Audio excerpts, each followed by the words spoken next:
Hello, everyone. Hello. Welcome to the joint meeting of the Birmingham City Commission and the Birmingham Planning Board. It is 7 p.m. on Monday, June 15th. We are at the Department of Public Works and Public Services at 851 South Eden Street in Birmingham. Please join me in standing and pledging allegiance to the flag. I pledge allegiance to the flag of the United States of America and to the republic for which it stands, one nation, under God, indivisible, with liberty and justice for all. And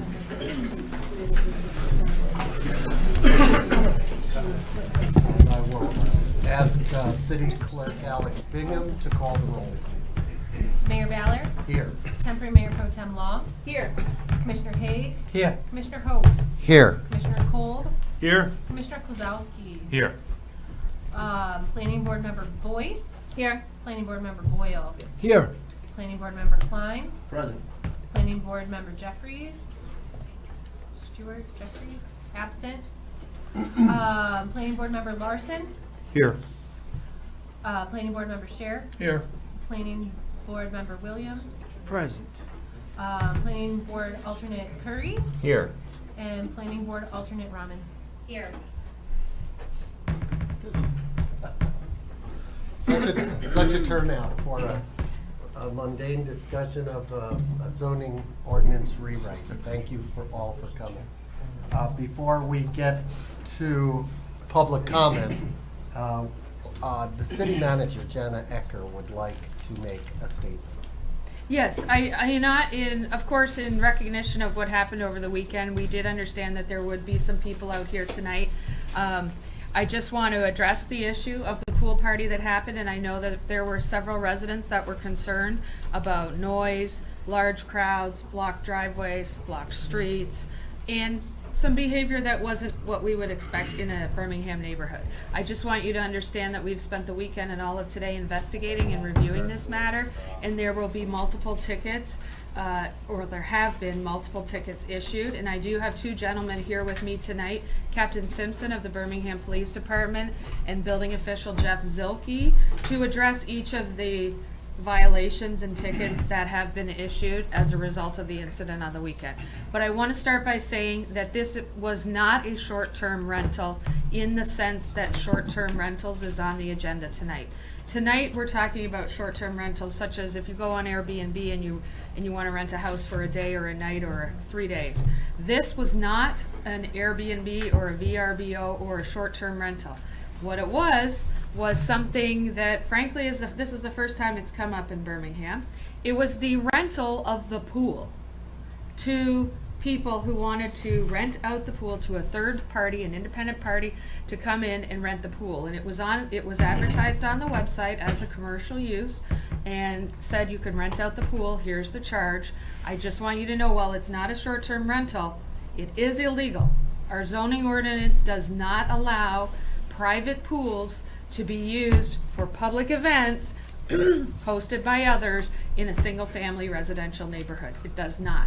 So right now, the ordinances that we have on the books already address this, and that will be one of the tickets that you will hear referred to a little later tonight. So I want you to all to understand this is not a permitted use right out of the gate.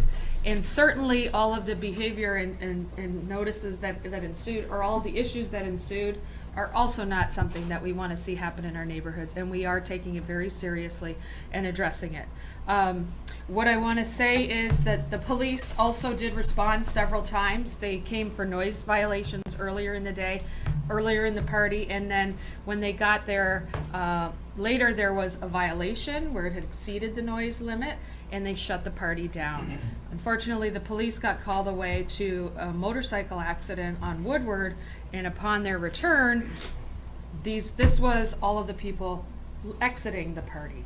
Not that I'm saying there was any excuse for it, but a lot of actions were taken on that night and subsequent to it.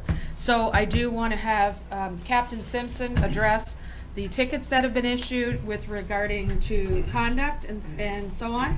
And then building official Zilke will address some zoning and building violations as well that have also been issued today. Yeah, so for those that don't know me, I'm Captain Simpson. I'm the investigations captain with the police department. So that day, like we had stated, about 4 p.m., we started getting noise complaints, traffic complaints, those sorts of things. The violations that ended up being issued to the homeowner included 3 misdemeanors of permitting a gathering of disorderly persons, breach of peace, and public nuisance violations, as well as the event host who received permitting gathering of disorderly persons, decibel level prohibitions violations as well.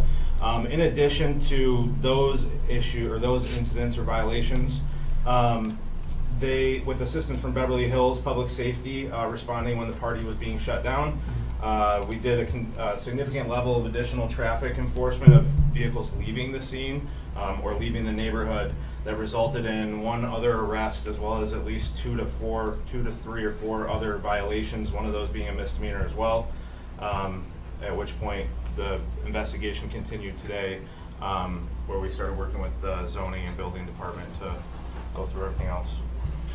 Thank you. And now, building official Zilke will go over the tickets and violations issued with regard to city code. Jeff Zilke. Well, Jeff, Yes. we'll take questions and comments in a moment, okay? So regarding the zoning, it is a private residence, so a pool is used for private use and it's not a commercial use. So there was a ticket issued for the use of the pool as a commercial use. And as far as there's been violations, because there's 3 open building permits over there, a violation's been issued for all those 3 permits to get that cleared up. And we're just addressing that and getting it taken care of. Which include the pool, the deck, and a garage, And there's correct? a garage, a detached garage, a pool, so there needs some as-built surveys, and the pool and the deck actually had some violations to get corrected, so they have not been corrected yet. So all of these have been issued, and I understand that the homeowner is on his way back from out of town, so there'll be more to come, I'm quite sure.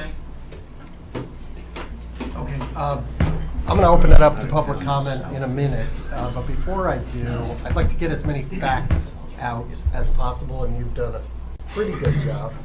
I'd say an excellent job of getting most of the facts out. But if anybody on the City Commission or the Planning Board has any specific factual questions that they'd like to ask, please do so now. I would ask, was there any documented property damage? No? Yes. Okay, My daughter's car was a hit and run. okay. So that was one of the incidents that the police department responded to. I'm not sure if that was. Can you come to the microphone? Yes, sir. Sorry. So as I mentioned, the traffic enforcement that was conducted, the hit and run vehicle was something that they responded to. There is a police report generated for that. And I believe, was it Officer Kuza that responded, or? Is that female? Yes, yeah. So, yeah, there was a report made for that. I don't know if, I believe there was a misdemeanor citation issued for that to the driver of the opposite vehicle. So that was a crash report. No, he fled. What's that? He fled the scene. Okay. My understanding is they were able to identify the owner. I could be wrong on that, but my understanding is, I believe that was one of the misdemeanor citations that was issued to the driver of that fleeing vehicle, as well as several other traffic stops that were made there with civil infractions issued, and then 1 arrest of a driver that was leaving the party as well. Okay, there were violations for noise level, is that correct? Yeah, so I guess initially when we went out there at 4 p.m., we responded 5 additional times after that initial noise complaint. First time we went over there, the lieutenant and the officers spoke with the security personnel that were over there. They were actually super cooperative. They did turn down the music. There was no decibel reading violations until 8:30, which is when we got a decibel reading that violated the ordinances, and then they shut the party down. As far as, I think there was probably at least 4 or 5 decibel readings throughout the day. And from what you reported, I gathered, please confirm that most of the disturbance outside the party occurred when they shut down the party and as people were. Correct. That was my understanding of it, is once they made the decision to shut down the party with a positive decibel reading level, They actually didn't even get a chance to go to the front door to talk to security. They got dispatched to that PI accident. And on the way there, the lieutenant in charge contacted the security detail who we had been speaking with throughout the night, and actually had him start shutting the party down while the police were on scene at the So PI there was a accident. security Yeah, there was party. a security, yep. Can you give us any background or information about what kind of party this was? Who threw it? What was it all about? So I don't know what the reason was for the gathering. From speaking with some people today, it sounds like it was a group of friends that had played football together growing up, from Pee Wee football all the way up and through. So that's Okay, what. well- It was a promoter. Yeah, so the individual who actually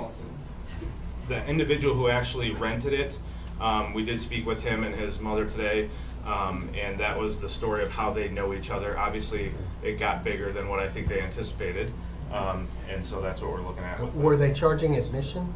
They were charging admission, yes. Yep. Unless you're only for a They were also checking purses and bags for firearms. Correct. Yeah. That was the security Okay. detail that was there. Yes. I wanna maintain some amount of order, and you Yeah. all will be given an opportunity to speak, to clarify, to comment, whatever. Like I said, I wanna get as many facts out as possible so that we're all hopefully dealing from the same set of facts. I think I read somewhere that there may have been fights. Was there any evidence that you had that there were? They did get dispatched back, so when they were at the PI accident, one of the dispatch calls that got sent them back over there, or a portion of our staff back over there, was a report of a fight. When they got there was no indication that people were fighting, and nobody came forward to them as victims of a fight or being involved in a fight that I'm aware of. And Or that was obviously, reported to us since then. given the experience we had on Lincoln a Yeah. month or two ago, I think people would be concerned if there were arms.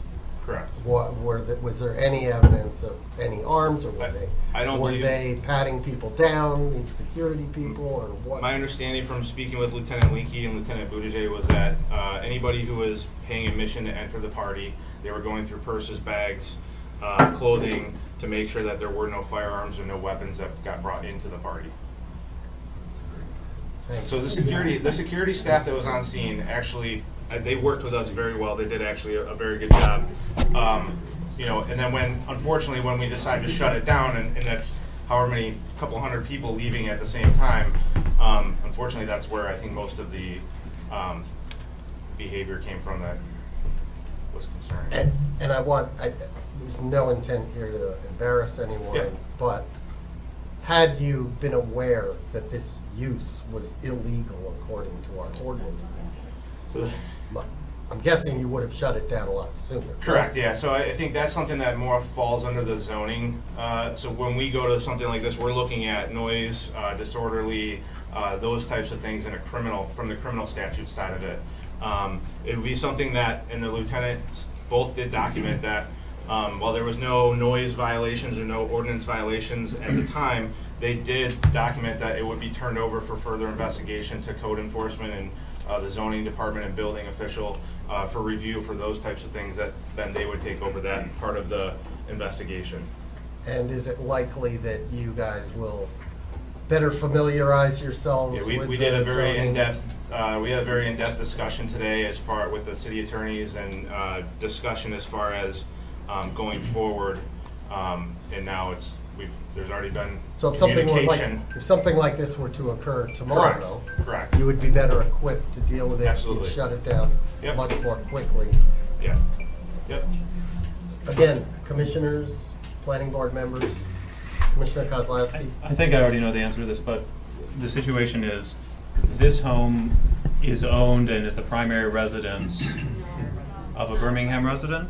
Is that, It is not his primary residence. The home is owned, and listed, this person is the owner and has listed this as his home address in the past. That's as far as we can verify at this time. His primary is not. Excuse me, I'm sorry, please. I do have to maintain some order, so you will have an opportunity to speak, and as if no one has any questions from the boards, Commissioner Just a Host. point of order. Do we have some more chairs here for these people? We're fine. Sure. Well, there are people spilling out into the hall, so if you guys could, if there's any way to come in and make room for the folks. And then, point of order, I think that we should change the agenda to have A, B, B, and B, A, because of the throng that are here. You can make a motion on that after public comment. So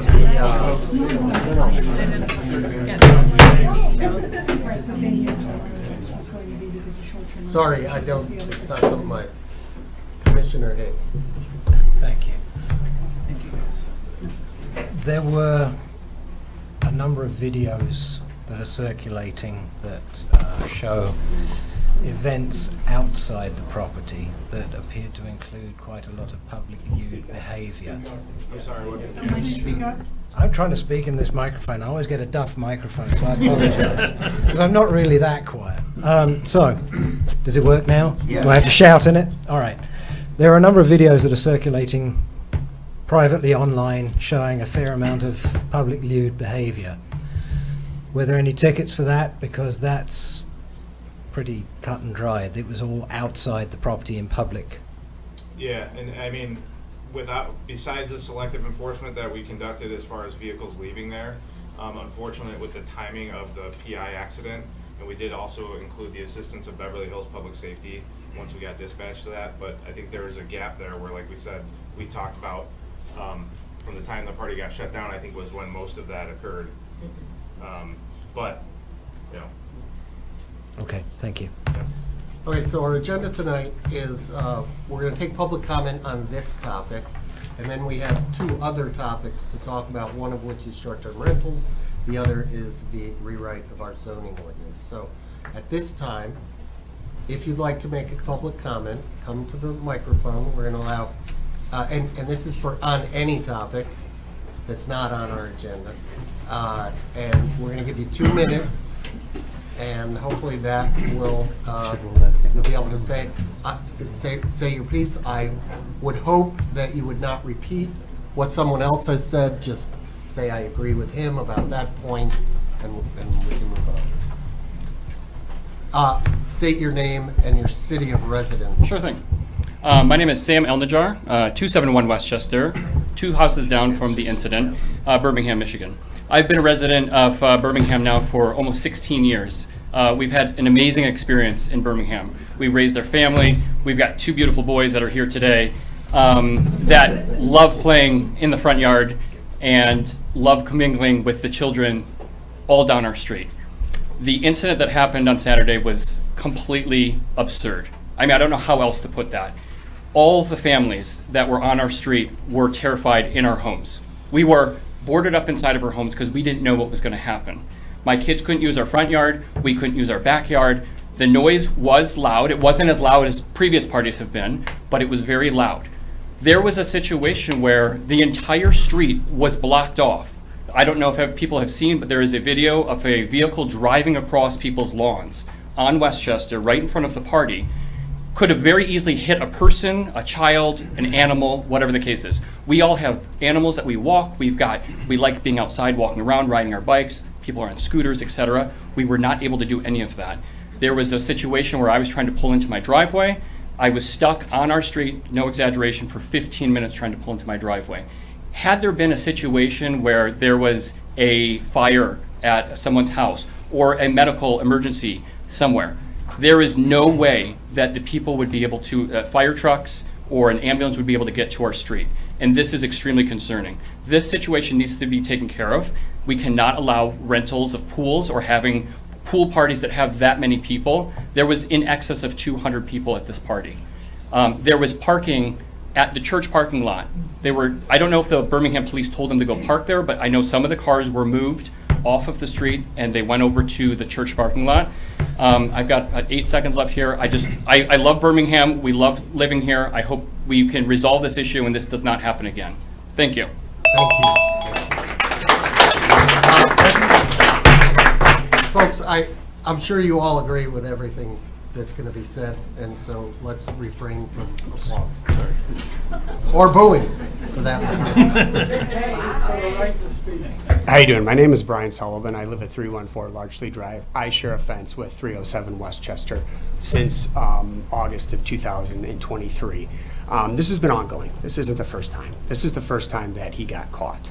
I have had to explain new words to my children countless times. Profanity. We don't allow our children in the backyard. There's no peace. We get no peace. The music is in our bedroom, in our kitchen, and this is ongoing. Not just last Saturday. We've been living this the summer of 24 and the summer in 2025 since he put that pool in. So it's a systemic problem with the homeowner. I'm all in favor for banning pool rentals, Airbnbs, but it goes deeper than that. So yeah, we haven't had a fun 3 summers yet. So, and it's a shame. I had to take my kids to my mom's house on Saturday.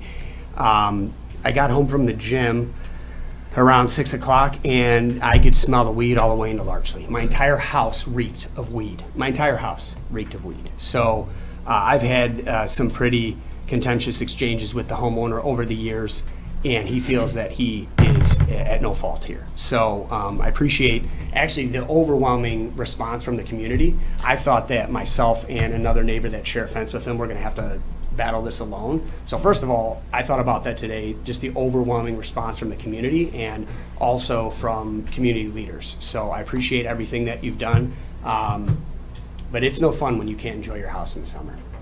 Thanks. Thank you.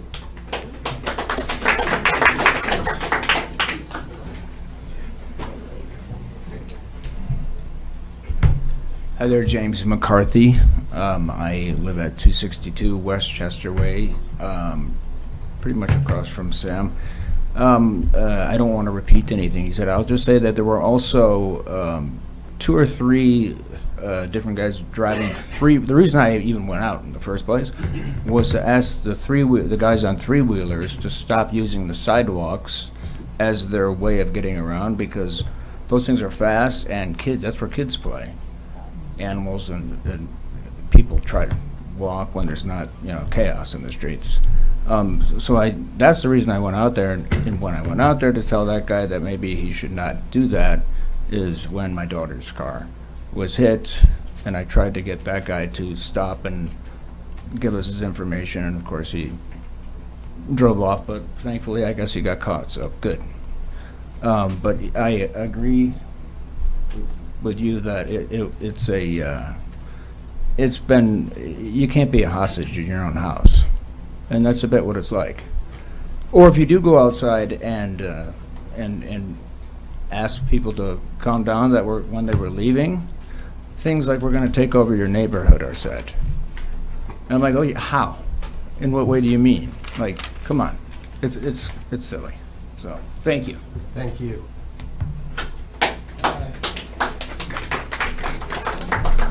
Can I speak from back here? I'm sorry, you do have to come to the microphone. No problem.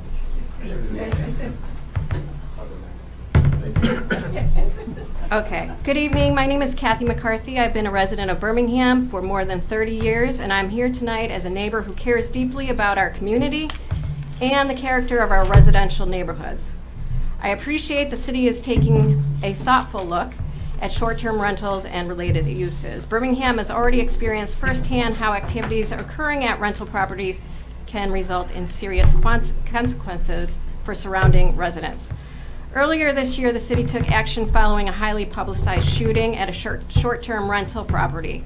That action demonstrated the city's recognition that what happens at these properties can extend far beyond the property lines and impact the safety and quality of life of an entire neighborhood.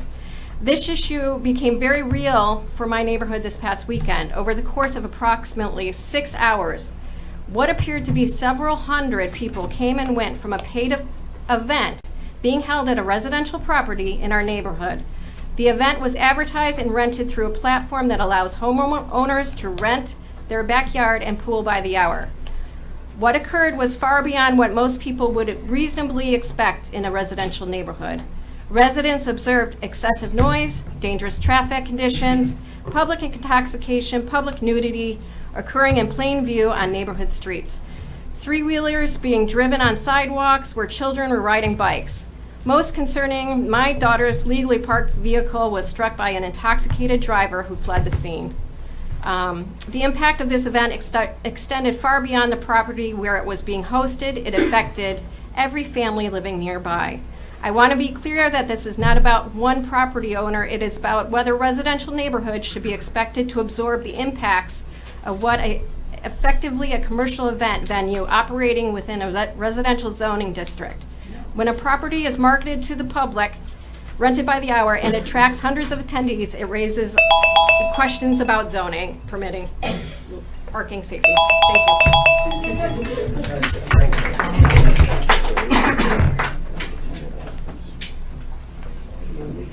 Thank you. My name is Brian Homer. I live at 220 Westchester. And aside from the plethora of information you guys have been given and seen online, I want to give kudos to the Birmingham Police Department for being present. But let's get to the reality of the situation. When I was speaking with the Birmingham Police, there's only so much they can do. The reason they couldn't be more present is because they're spread thin, and they were getting called to accidents on Woodward and other issues that were going on in the neighborhood where they couldn't be present on the street at all times, which you can't expect them to. But let me ask the officer a question. With the hundreds of people at this event, thankfully it was not unruly, but if it got to that point, how equipped is the Birmingham PD to handle a crowd of unruly people when there's hundreds? God forbid there's gunfire or a fight breaks out. I will just say that I think you saw a prime example of that in April when we did have, shots being fired. And Correct. We had several individuals in custody, and you saw the collaboration with us and our neighboring jurisdictions and our mutual aid partners. And I mean, that was probably the most positive outcome on that situation. I think that kind of demonstrates What you can do, what absolutely. we So can as a do in learning short amount of experience time. Yep. and preventing history from repeating itself, when you've got hundreds and hundreds of patrons on a street where the street's blocked and first responders and officers can't get to a situation, what are we supposed to do as homeowners? Arm ourselves? And then what? Something's got to be done. Whatever the red tape in the jurisdiction has to happen. From what I understand, the homeowner is a volunteer hearing officer for the city of Birmingham. He's an attorney. He has a pool in his house that hasn't been properly permitted, and he's now using it for commercial gain, financial gain. What are we doing here, guys, gals? Guys, this has to be a resolved situation, not something that they can find another loophole. People can find another loophole to put neighbors in harm's way and have an event, not for a celebratory reason. They've had events in the past. They've had parties in the past. This wasn't for a celebratory reason. This was a profit-making machine, is what it was. And it was a dangerous situation. And fortunately, for all of us, it didn't get out of hand, but it very easily could have. There was an altercation that broke out. There were sex demonstrations going on in the streets. It was pathetic for any city, let alone Birmingham. Action's got to be taken with this. You got kids. These kids right there, they're my neighbors. And the kids on my street, our street, they're not the typical Xbox on their phone, on their electronics. These kids play with one thing every single day. You know what it is? It's outside, like we did when we were kids. And this was the day when they couldn't go outside out of fear. Not just because of the crowds, but because of the racing up and down the streets, the cruising, the burning rubber. When I finally called the police after they'd been there a dozen times or so, it was because two kids went outside to play Frisbee. Now, Frisbee is a little different of a sport, so to speak, than throwing a football or a baseball that you're hitting your target. Frisbees go everywhere. And this Frisbee was going across the street, in the street, and there's cars burning rubber down the street. And that's when I called the police, because it just was not safe anymore for the kids or the community. And hopefully you guys can shut this thing down. And like I said, the fact that this guy is a volunteer for the city of Birmingham is absolutely pathetic. Agreed. Thank you. Thank you.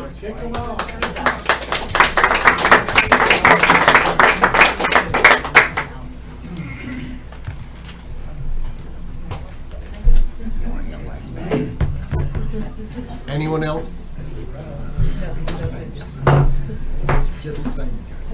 Hi there, my name's Cassie Sobelton. I recognize a lot of people in this room, but there's a whole lot of new people, so I wanted to get up and offer a slightly different perspective. I know that the last meeting last week for the planning board, there were some discussions about wanting to understand the owner-occupied piece of it. And for those in the room that don't know me, I own and live in a home in Birmingham, and I rent that home out maybe 2-3 times a week, or a year, a week at a time, through Airbnb. So I'm an owner-occupied Airbnb, and the reason I do this is to help with costs of living in the home. I have a 1900s home. It's expensive. I'm a sole owner. I'm an entrepreneur. There are years that it gets ahead of me, I mean, with the taxes and the upkeep and whatnot. So I rent to literally PGA Tour champions. I rent to the people coming to the tennis classic. I have great renters. My neighbors have no problems. They've all told me they'll write letters. I just want to kind of offer that perspective, as there's two very different types of Airbnbs. I mean, there are owner-occupied Airbnbs where these people come into our homes. They are exposed to everything I own. Every single piece of furniture, every piece of art, every purse I have in my closet that I lock up. I mean, I know that sounds nuts, but like, they have to be 5-star reviewed. They have to have many reviews. They have to be vetted. I don't mess around like that, right? So I would let a different type of clientele into my home than someone who's running it for a profit, someone who's running it as a business. I think that differentiation should be made and can be made, and my God, I'm hoping you make it. And I don't want to see what's happening here. I mean, when I saw the videos online yesterday, I just, you know, the way a few can ruin it for the rest, it's unfortunate, and I'm so sorry for everyone that's going through this. But I just wanted to offer that as another perspective, and hopefully a carve-out or something can be accommodated. And thank you for all you guys are doing. I've been to meetings for months on this. There's a lot happening, and for those that are new, just know this is a top priority for the city. Thank you. We're going to be discussing short-term rentals later on in the meeting. Should we wait later for that? Yes, please.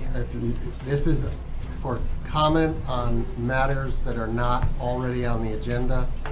The incident on your street was not on the agenda. We are happy to take all the comment you want to give us on that, answer any question so that we can, you know, move on with our business and resolve the situation. Yep. Hi, Brad McCloskey. I live at 186 West Chester Way. I agree with all the comments about the incident. It was absurd. But what really shocked my wife and I and my sister, who lives right behind the party, is the lack of response from the police department. Like, call the police, warn them of the party. They were at my sister's house holding a microphone over the fence trying to get a decibel reading. As they're watching 500 people tear apart the backyard, have obscene sexual scenes going on, and they're like, oh, we welcome anyone to Birmingham. There was not one Birmingham resident at the party. And when you go to Birmingham parties, they don't check you for guns and knives. They don't have security details. This, you could tell it was not a neighborly party. So what has to happen for you guys to step in and do your job next time? Like what has to happen? More gunshots through a window? Like, just step up, get a spine, and walk in and shut down the party, and don't worry about if there's like some little paperwork you have to fill out. Just please protect the community. When you can see, using your rational mind, it got out of control. It was out of control, and the officer stands there and looks at me and he goes, but they're not violating any laws. It was about to explode. I don't know what it was about to explode. It could have got real quick. There were a lot of drunk people. There could have been weapons in cars. What could have happened if they would have started shooting? It didn't happen, luckily. But let's next time use our rational judgment as police officers and think about, let's stop it before it explodes. That's all I have to say. Thank you.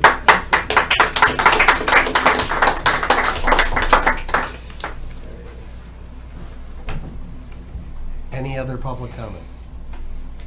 Come on up.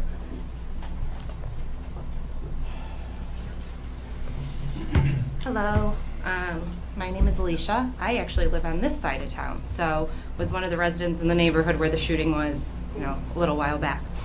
And on Saturday night, I was driving with my husband, and we slammed on our brakes on Maple Road because a group of inebriated, scantily clad people were crossing Maple from Redeemer Church.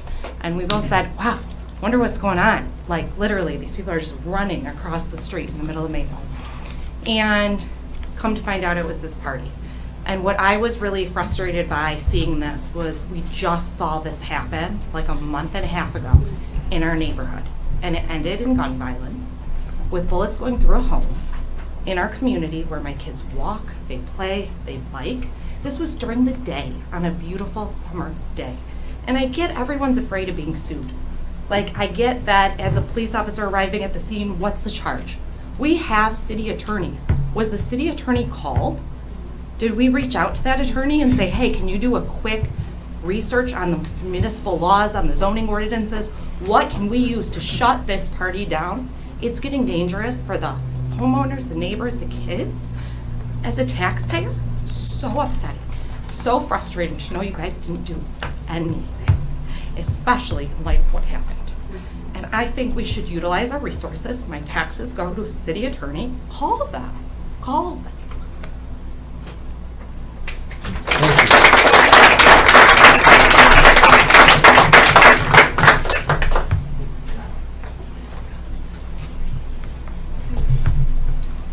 Rob Worth, 377 South Glenhurst, Birmingham. We'd be just one block over, essentially, from the house in question on Westchester. First of all, thank you all for reacting as you have, and as quickly as you have. Really do appreciate that. We've had a couple of them, but a large text thread going on with the neighborhood around there. We've got people from Glenhurst, Larchlea, Midvale, all the surrounding neighborhood. And the text thread has just been blowing up over the last 48 hours. And we've been able to get a lot of pretty good information through friends of the council, the police, et cetera. So really do sincerely appreciate that. Appreciate that you gentlemen are here tonight to talk with us about that and help us just get information. As you can all appreciate, that information is really helpful. Even if it's not always exactly what we want to hear when we want to hear it, that communication is key. So we really do appreciate that. I agree with everything everyone has said here. Personally, we're not on Westchester, but cars were ripping down our street at 60, 70 miles an hour. So our kids fortunately weren't home, but that's obviously concerning, as it would be for anybody here. So it really is impacting the whole neighborhood. So I think everybody resonates with that. But I just want to make that clear as somebody who's not directly on that street, but one adjacent street over. A couple other things, just kind of factual. One thing I want to call out factually. I believe, from what I've heard from folks that are a little bit closer, maybe on Westchester, but I want to just confirm. I think it's worth calling out that this particular party was not rented through the app. So I just want to make sure that that's clear. This was outside of the Swimly app. So I think that's an important thing to distinguish between, because we could shut down the Swimly app, and this exact same thing would have still happened. So, I'd like to think that, with some of the comments here that were said, perhaps one of the ways this could have gotten shut down earlier was just recognizing there's a commercial activity going on, in a residential zone neighborhood. We know that people were telling homeowners, partygoers were telling the homeowners, and the host was telling the homeowners, just give us a couple more hours, man. We're trying to clear $1,500.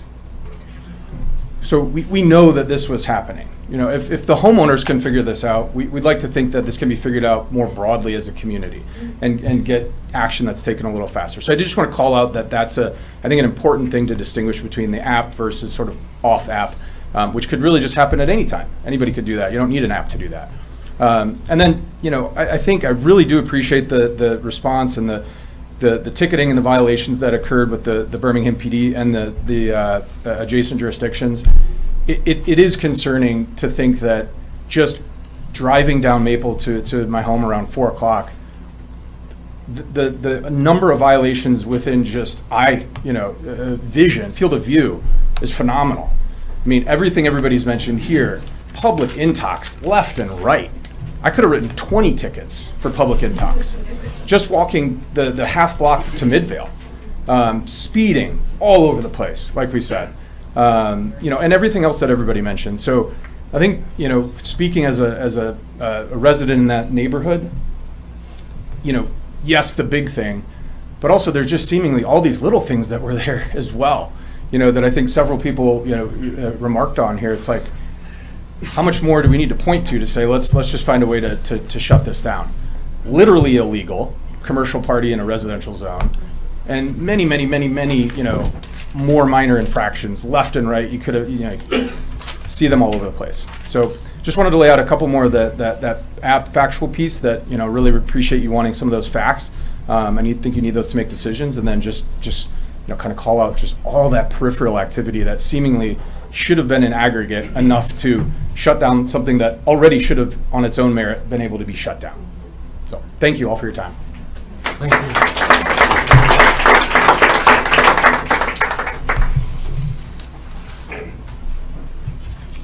My name is Jim Axelson. I live at 956 Westchester, resident for close to 40 years.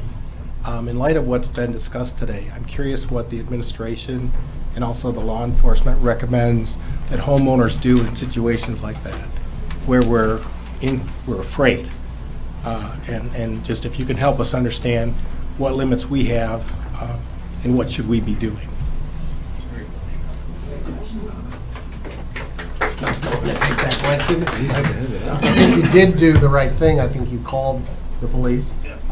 Look, we hear you. I think there isn't a person sitting up here at the table who doesn't hear you, doesn't feel for you. It wasn't shocked when we heard about this, and didn't demand that the administration investigate it and figure out what happened and what we need to do to prevent it from happening again. I think we're most of the way there. I can't guarantee that something like this won't happen again. I can pretty much guarantee you that the police are aware that this is not legal. It's not going to happen.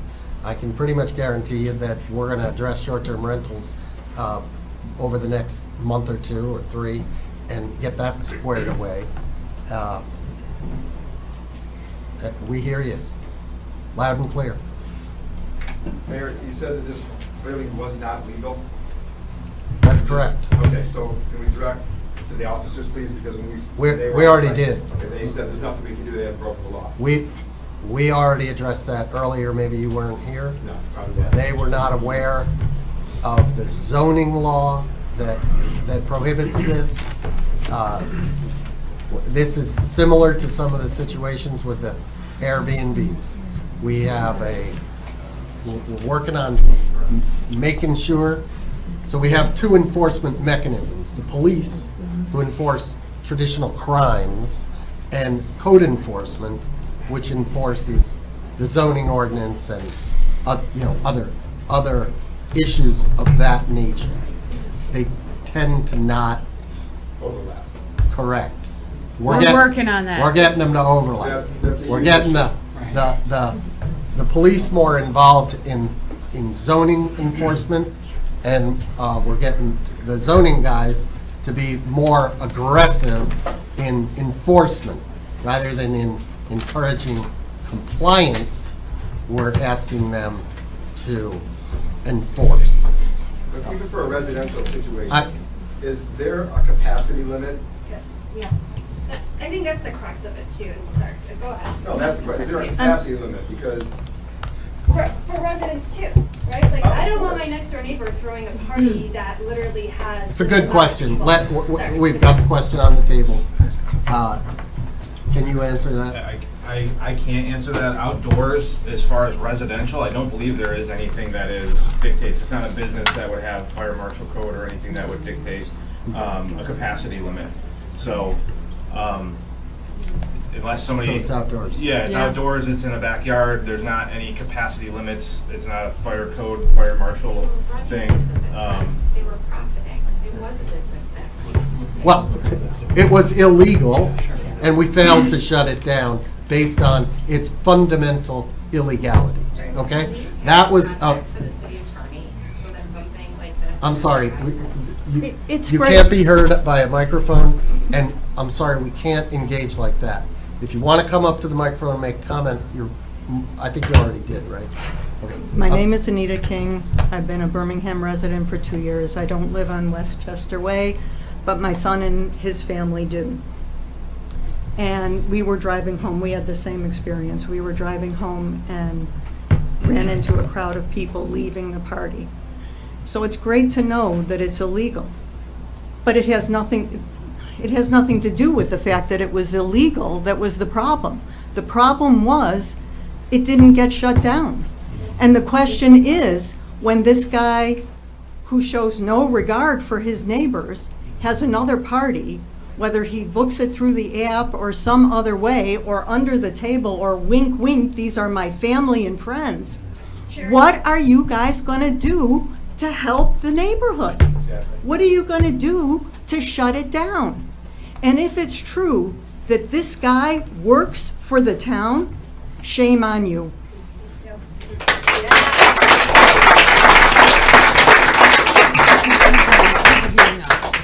He's an alternate. Okay, so just to address that, we will, what is the formal?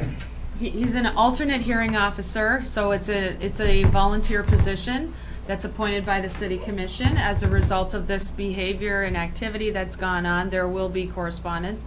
And the process that we have in place, if someone refuses to resign, which we always ask them to do first, if they don't, there's a hearing at the city commission level in which the city commission can remove them from their position. This has been done. I would say it's probably been about 20 years, but it has been done, and it will be. My name's Cliff King. Anita is my wife, resident of Birmingham for 2 years. And like she said, our son is next door neighbor to where the party was. Forgive me, I'm an engineer. I'm retired, got a lot of time in my hand. I was medical, and one of the things that I keep hearing was the police were trying to resolve the issue by making sound level measurements. Making sound level measurements is very difficult business. And so I'm just curious what kind of training the police officers have, number one, on how to make sound measurements, whether they've been trained on the particular equipment that's being used, and whether they've been trained on the ordinance for noise control in the town. And, you know, I don't want to be accusing, but those are extremely important things. Because, like I say, making a sound measurement, very difficult to do. And if it's not done right, you're going to get an inaccurate answer. And I'm afraid that's probably what was happening. Because if somebody's got a party going and they're cranking it, it's going to be louder than the town limit, which is a vacuum cleaner. I would dispute that. I have dealt with the sound ordinance myself, and our limits are exceedingly high. Way too high, okay? And I can assure you these guys know what they're doing when it comes to measuring them. I've had them out to my house to measure the noise from 4 leaf blowers going next door, and it doesn't meet the ordinance. So, and this is a problem we have on Woodward Avenue with the noise there, similar. We're frustrated with it, but that's not the cause. Look, I think the police will be the first ones to say that they probably should have taken more aggressive action. Okay? Let's let that be the mea culpa here, and Okay. And I don't think it'll happen again.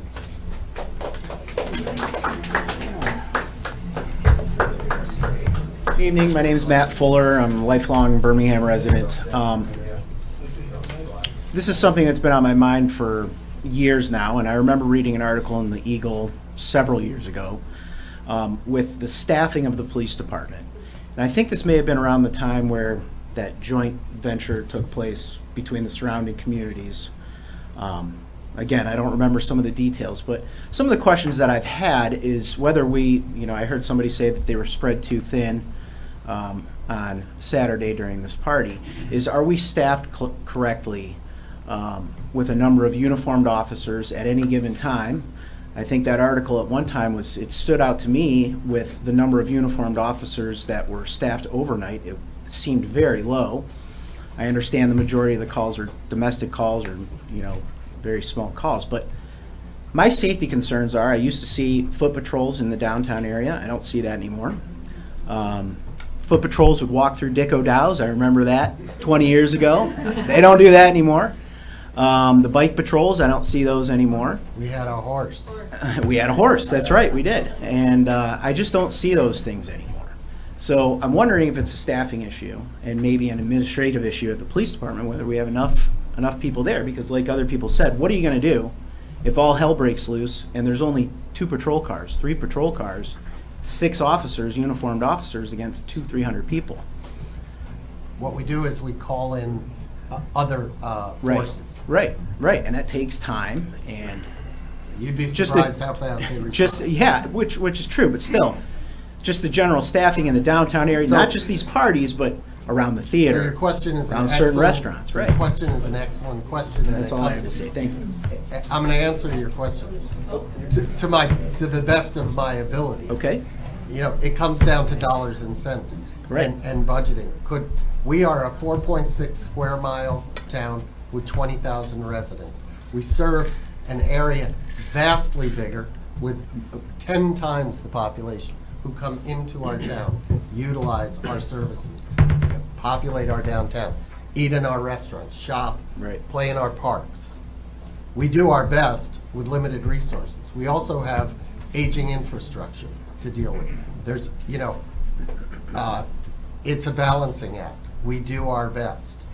Could we do better? Are you willing to pay more taxes? Are you willing to forego? Are you willing to have more broken pipes? And our fire department is the best fire department in the state, probably one of the best in the country. It's one of the best places, Birmingham, to have a heart attack because they will be here within 3 minutes. We pay for that. What do you want to give up? We do our best. I'm speaking for the administration now. I think it's just and I something- believe the administration in budgeting, in staffing, is doing their best with limited resources. I just think it'd be something to have a discussion about, maybe, and I understand, we talk about this, the taxes. We all talk about the taxes and what, the roads, right? That's another big question that everybody's wondering about. But the police is more important. Public safety is more important. The fire department, that's great, that's important. If you guys need more help, that's important, right? And I don't think that should be spared, that's not an open checkbook, but I think that's something to look into. Maybe we increase the budget if these guys need help. We all appreciate the help that they're trying to give, but if they don't have enough help, what good does it do? So, thanks for your time.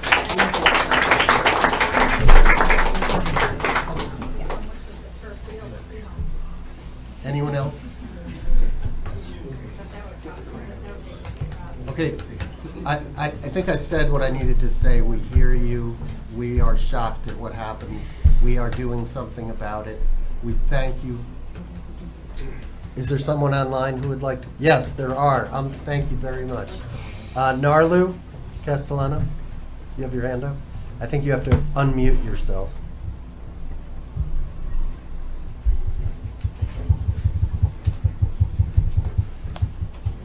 All right. Can you hear me? We need to turn you up. Hold on. Okay. It's about a 2-step process to be unmuted. Oh, just stand by 1 second. We're increasing the volume. Try now. Okay. What about now? Excellent. Go on. Okay. Thank you. It's like a 3-step process to get unmuted, but I'm glad I'm in. All I want to say is that on April 11, that shooting that we all remember happened across the street from my house. So I do feel deja vu and PTSD a little bit looking at all of this and hearing that our police was more afraid of a lawsuit or of something else than actually addressing the issue. And I don't know that as residents we can accept any more excuses. I think at this point it's just a matter of time before something like actually tragic happens, and I don't know that that's what we need. So we don't have issues with our regulations. So my suggestion would be, what I would like the commission to consider is to redirect your efforts of looking at the text of regulation and focus on a deep dive of the status of our police department. We clearly have an enforcement issue. Our police department is excellent when they're able to act, and it seems like things are getting a little bit bigger than they are actually capable of handling, and I don't think we want to wait until something horrendous happens. This is ugly and bad enough, so I just hope that we can redirect our efforts and stop looking at text of regulation and focus on their funding, how many police we have per person in our town. If they were not capable of handling this pool party, I'm very concerned about our safety in the city. Thank you. Thank you. There's somebody else. There's three others. There's what, S? Sale 9. Sale 9? Sale 9.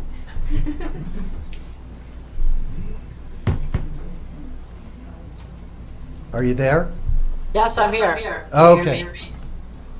Sorry about the cryptic username. It just happened by accident, starting with my email address. My name is Donna Klein. I live at 930 Larchley.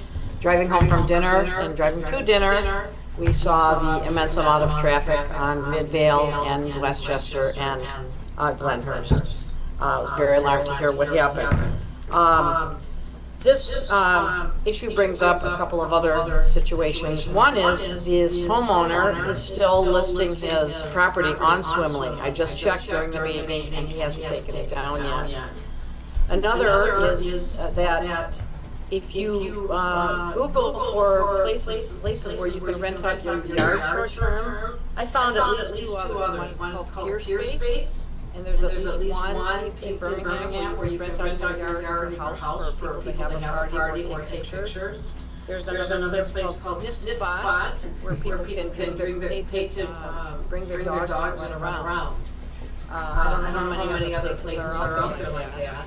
But I think that by the city making very strong regulations saying that no, you really don't want you doing things that are to make a profit, use your house, your yard to make money and disrupt the peace and parking among your neighbors. That's not okay here, and you will be taken to do it.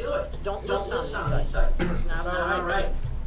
The other thing is that rather than for comments about short-term rentals, I want to mention that this goes exactly hand in hand with short-term rentals. Because the issue with the incident on Lincoln was that it was rented by local people for a party. And that is something that the reputable short-term rental owners can control by not allowing 1 and 2-day rentals from local people. Because that's going to be somebody that wants a raucous party and doesn't want it in their own house. So that is what I would support, and I'm sure everybody here has seen what happened in Hazel Park. That was another short-term rental for a party. Kids brought guns and one young man was killed. Last comment, WDIB is covering this heavily, and my neighbor saw a Channel 7 truck around the neighborhood. So the city is going to have a great big PR incident on their hands. Good luck. Thank you. Thank you.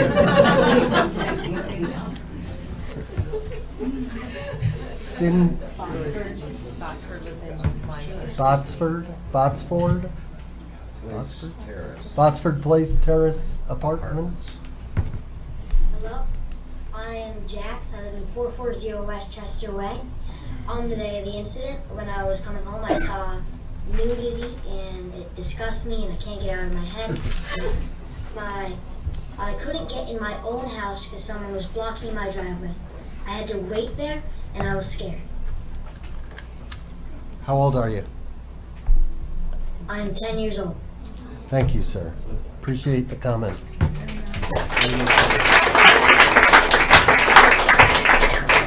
Cindy Worth, I think? It's hard for me to see. Yes, Cindy Worth. Cindy Worth?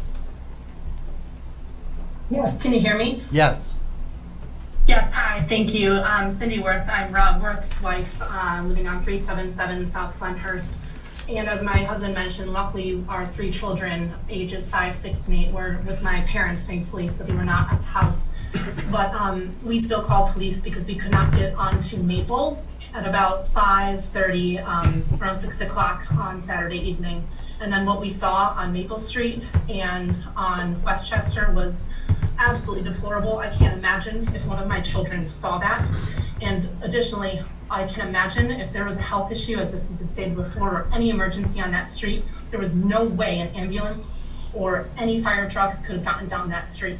So I'm very grateful my children did not witness what we witnessed. But the fact that we called the police and in about a 10-second conversation, all my husband received was that, yes, someone's on the way, and nothing was done. And then later, at around 8:30 p.m., cars were driving almost 60 miles an hour down our street is unacceptable. And I urge the city to respond to our community with an answer. I am still unclear. Is this a resourcing issue with police, or is it a training issue? Is it related to DE&I training where police are scared and they feel like they need lawyers because they're going to get sued? Because it is unbelievable that police can show up to a home, there's security working a party, and that's okay because they were cooperative. No one could drive down the street. There was obscene, naked, unconscionable things that were witnessed, and yet the police don't feel, perhaps, that they have an ability or that they will be supported to take action when clearly action needed to be taken. So we deserve an answer. Is this the training? Are our police not supported in the ways they need to be? Or is it resourcing? Thank you. Thank you.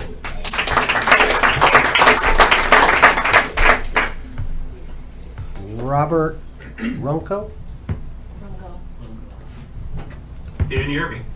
Yes. Got it. Robert Runco, 1556 Lakeside Drive, Birmingham. Been a resident 20 plus years and also sit on the Brownfield board, so most of you know me.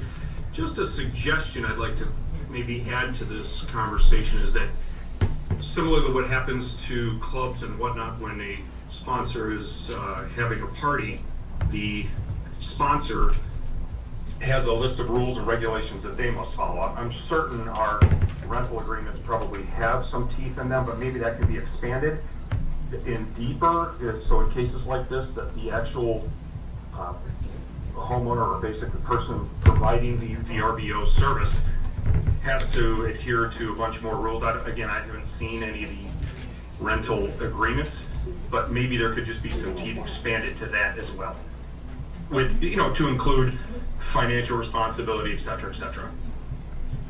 That's all I got. Mr. Runco, I think our goal here is to eradicate this, not regulate it.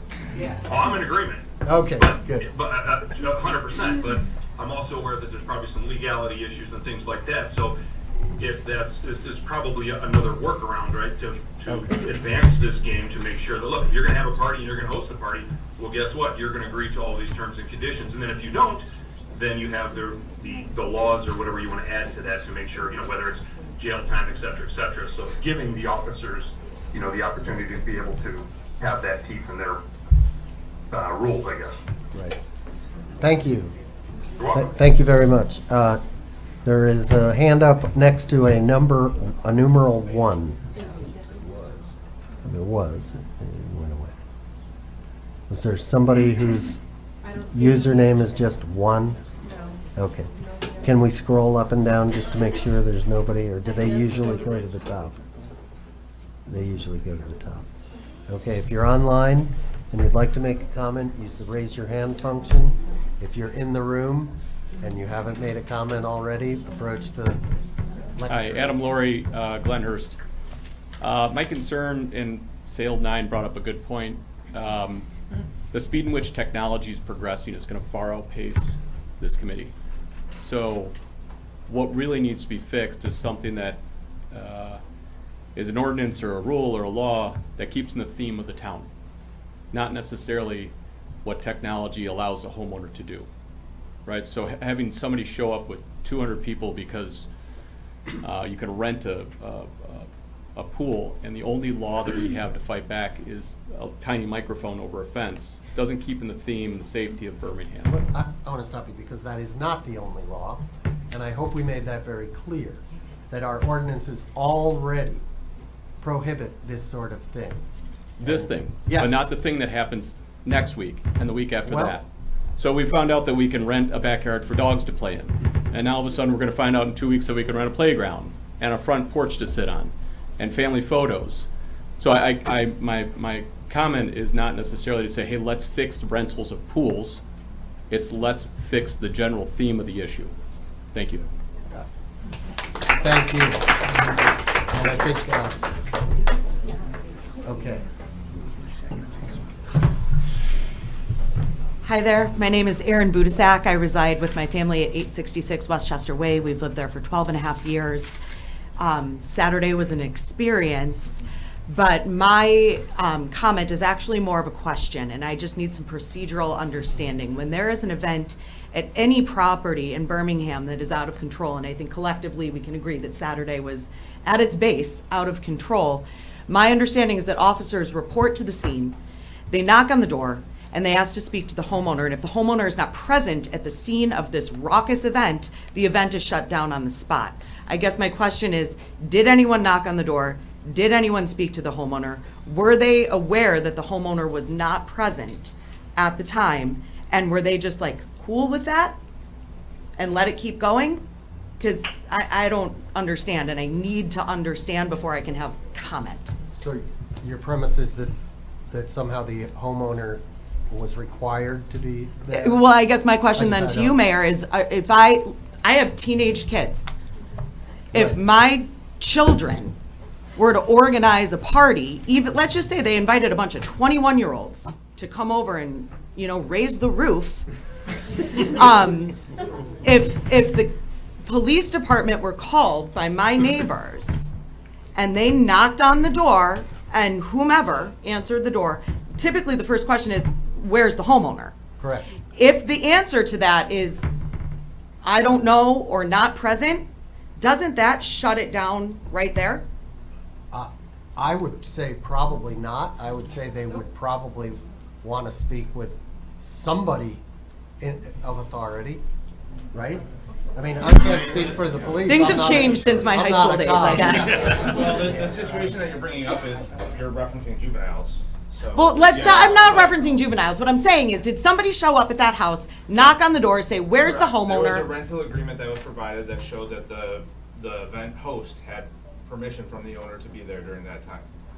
So. Can I And so join they her really spoke quick? to- Because so- I actually talked to Officer Linky in my yard. You have to come to the Here, microphone. come, sure, let's hang out. Are you willing to cede the floor? Yes. Oh, I will cede the floor. Okay, I'm Jenny Sullivan. I live directly behind in Sheriff Fence and have for 3 years. And Lieutenant Linky showed up to my yard, or I might be saying it wrong, excuse me. And he looked me in the face and told me that he had spoken to the individual, Alex, who lives there, who I've spoken to several times and is not cooperated once. I've very nicely gone to his house for 3 years and asked him, so we did start calling the cops for the past several summers, and they have done nothing. They show up probably 40 feet from the fence, come show me, oh, it's at 68. Once again, to what he's saying, something has to be changed. Coming to my fence 40 feet from the house, well, no, 40 feet from like even the fence, standing in the middle of my yard and saying, 68, it was at 70 at 5:30. I have my Ring camera. I checked to see what time he came. It was at 70. Not only that, there were probably 200 people at that point. He looked me in the face and said he spoke to Alex, who was very cooperative along with the security guards. Are you really going to be uncooperative to a police officer at your door when you're throwing a 200-person party? And I looked at him and said, if I had this in my yard right now, you would have shut this down hours ago. What is the issue? There are so many illegal things going on, and he kept looking at me and saying, they are not breaking any laws. And the only thing he kept referencing was the microphone over the fence. So once again, back, what was done? Nothing. You didn't talk to the homeowner. And what if it was teenagers? Who cares? So these were all teens. They were not teens. They were probably in their 20s and 30s. So then officer looked at me and literally told me he spoke to Alex. Is that documented? Because he apparently Yeah. wasn't there. Lieutenant Linky and Lieutenant Buttigieg both spoke with Alex over the phone. Over the phone? Both spoke with. Because he's gonna control this from Okay, another let state? him answer the question, Okay. okay? I understand you're angry. You have every right to be angry. Well, because they come to my house all the time and they do nothing. Okay. The police officers. Look, this is the first time I've ever heard of this. Okay. I've been on the city commission for 6 years. And look, you should be able to call the police and get a response, and you should be satisfied. Okay. But the cops have a boss. He's Chief of Police Scott Gruey. Scott Gruey, the Chief of Police, has a boss. That's Jana Ecker, the city manager. Okay. And guess what? She has a boss, and that's the city commission. No, it's the people. And then, well, then you guys come after, and you're our bosses, okay? And we represent you, and you elect us. That's the hierarchy. I'm just saying, it's, you know, Okay, well, I'm just saying, if I don't get anywhere, if I'm in a store or a restaurant or anywhere, calling on, customer service help, I want to talk to a supervisor. I want to talk to the person. If I'm not getting, and I'm not blaming you, please Well, that's don't why they take sent that. him out. But, well, I don't know The what to say. lieutenant. I don't know what to say. Specifically, they called me back and Nobody sent sitting him at out. this table is happy, okay? We all have a little bit of what you got tonight, okay?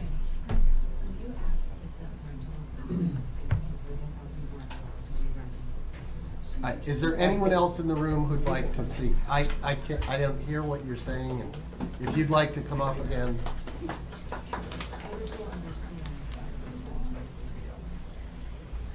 Hi folks, I'm Ed Swain. I've been here, living here in Birmingham, 5 houses north of the pool party. Been here for 33 years. Never seen anything like this. Now, I mean, my kids are grown. They don't live in Birmingham anymore. I was just out cutting the grass, no big deal. And, the people are going up and down the driveway, up and down the sidewalks. It was clear they're very kind of provocative kind of people. They weren't here passing up with people brochures, okay? And, I'm just cutting the grass. And some boys are chirping at me, and I kind of knew that if I did this, I'd probably get something. But I said, I want to cut the grass. Maybe not the best thing for a Saturday night, but I wanted to get it done. And I thought to myself, I didn't take the bait and chirp back. I didn't do any of that kind of stuff. But I thought to myself, what if I did? What if I just did defend? My wife couldn't even come out of the house and go on her usual walk at that time.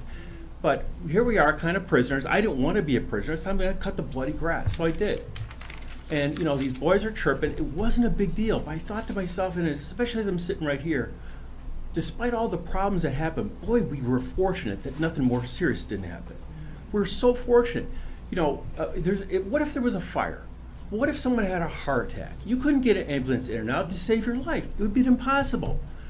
So the point isn't me cutting the grass. The point is a fight avoided. The point is that this could have been so much worse. And as bad as it was, we were really fortunate. So to me, this is the wake-up call, because there ain't going to be a next time. We're not going to be so fortunate next time. So the time to fix it is now.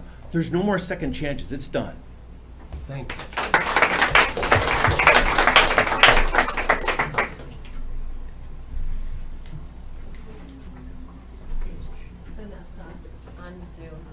Vanessa on Zoom. Moses. Hi, everyone. I would be at the meeting tonight, but I'm out of state. Just flew out, but I was there witnessing this. I'm at 173 Westchester Way. Obviously, I'm echoing the things that I experienced are exact same things that all the others neighbors have experienced. The lewdness, alcohol, all types of things that were unimaginable, as we are all expressing here. I do also think, I've researched, I'm not sure if this was brought up because I did join late, I'm on the West Coast, but the owner, it looks like he's an alternative hearing officer for the city of Birmingham. We got that covered. You did discuss that, okay.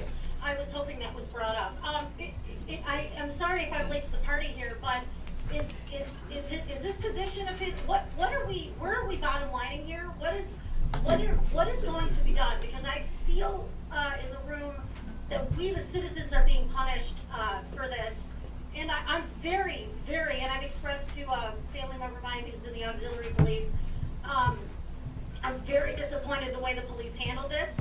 I think that they showcased to thousands, to hundreds of people that came to our neighborhood that they can come back and do something worse or take advantage. I'm sorry to hear from Jenny, who's a neighbor and a friend of many years, that I did not know she was going through this with that neighbor. Where are we bottom lining? What are the next steps? Because this just cannot go on in this neighborhood. It just cannot go on. And we are the people, we do have a voice, we are the vote at the end of the day, and we will make changes if we have to make changes, but we're really hoping that you guys that are sitting in front of us right now, and respectfully, Mr. Mayor, that are there, that somebody's gonna help make this right and help us understand how are we proceeding from here with this individual who, from now, to my knowledge, I've only lived on the street for 2.5 years, but seems to be a consistent nuisance in many different aspects. So where are we ending up right now as it stands? What are the next actionable steps? Okay, we've gone over all that, and you are unfortunately a little bit late to the party. I think I want to look around and make sure everybody agrees that we've kind of gone over all that stuff. And I'd rather not repeat it for you individually right now. But there's plenty of action that's going to be taken, and you can watch a replay of the video in the morning. Hi, ma'am. Agatha Serta, 347 South Glenhurst. So I think with this gentleman, and I don't know this to be fact, so like with the question is baselining, what are you gonna do? My understanding is he lets minors home alone at his house continuously, and he's not there overseeing them. So I don't know from a city perspective how, like, can a parent just leave their minors at home to their own will and doing whatever they want? Because that's the understanding here, is he doesn't actually live there. And he might go pop in and out, and the minors are living there full-time by themselves. One goes to Groves. So we have to understand how a parent can leave his kids unattended to raise hell effectively in a neighborhood unilaterally without the parent's oversight. And if the parent is overseeing, what are we doing to the permits, the tickets, all that, but it has to be so punitive to where he actually changes his perspective and changes the way he operates. Because outside of that, he's going to continue doing what he's doing, and he's just going to collect tickets and not pay them, and they're going to lien the house, and then everyone else is still going to be upset. Because literally, we have so many issues in Birmingham of just these one-off randoms. So, we have to understand what he's doing to where you can technically say, you cannot do this, you have to be home, your kids are minors, all the things. And I think that's where this gentleman is just not being a good steward and definitely not being a good neighbor, right? So I think that's one point that hasn't been brought up. It's literally minors running in a house, that's $1 million. Thank you. Thank you.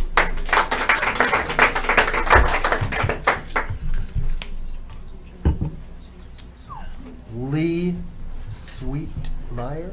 Is that? Yes. Seeing at an Yep. extreme angle. Yep, Okay. that's correct. Okay. Lee Sweetmeyer, I live on Suffield, I've been here 20 years. Just a quick comment. It is very important that we get this under control in general, because this is gonna cause property values to decrease. People are gonna move out, the property tax base is gonna be lowered, we'll have reduced revenue. This is not, if we don't have control, this will have a big effect, to the point of, I can't remember which individual mentioned, this is, on the news. That's how we found about the committee meeting today. So, you guys gotta do something quick about this. Okay, thank you. Number 1 again, but then you went away. I think it's the number of comments about That was her. The number one. I have one more question. Oh. Okay. Okay, anybody else who has not already made a comment? Anyone in the room who wants to speak who has not already spoken? Okay, and if you're up and you want to talk again, please. It's just a clarifying question Okay. to the point about the rental agreement that you mentioned you were provided with. Is there a permitting process in the municipality, if any resident were to have an event of this nature and secured a rental agreement, whatever that entails, we have to get a permit to have a block party. It was So- illegal. It was illegal on It wasn't several illegal levels. enough to shut down for 6 hours. I apologize. I'm just as shocked at this, and we all are, Okay. as you are. So and that's okay if we're learning in real time. Well, it's not really, But- but, you know, it's the way it. Okay. Okay. Hey, I just wanted to say thanks to everybody. 314 Largely, I share a fence with you. I've been dealing with this for 3 years, so next time I call, help us out. You have our email. My email address. Listen, I appreciate everybody. I really do, and I'm overwhelmed by the community because I thought Jeff and I were doing something. Appreciate you guys. Thank you. Thanks for your time, guys.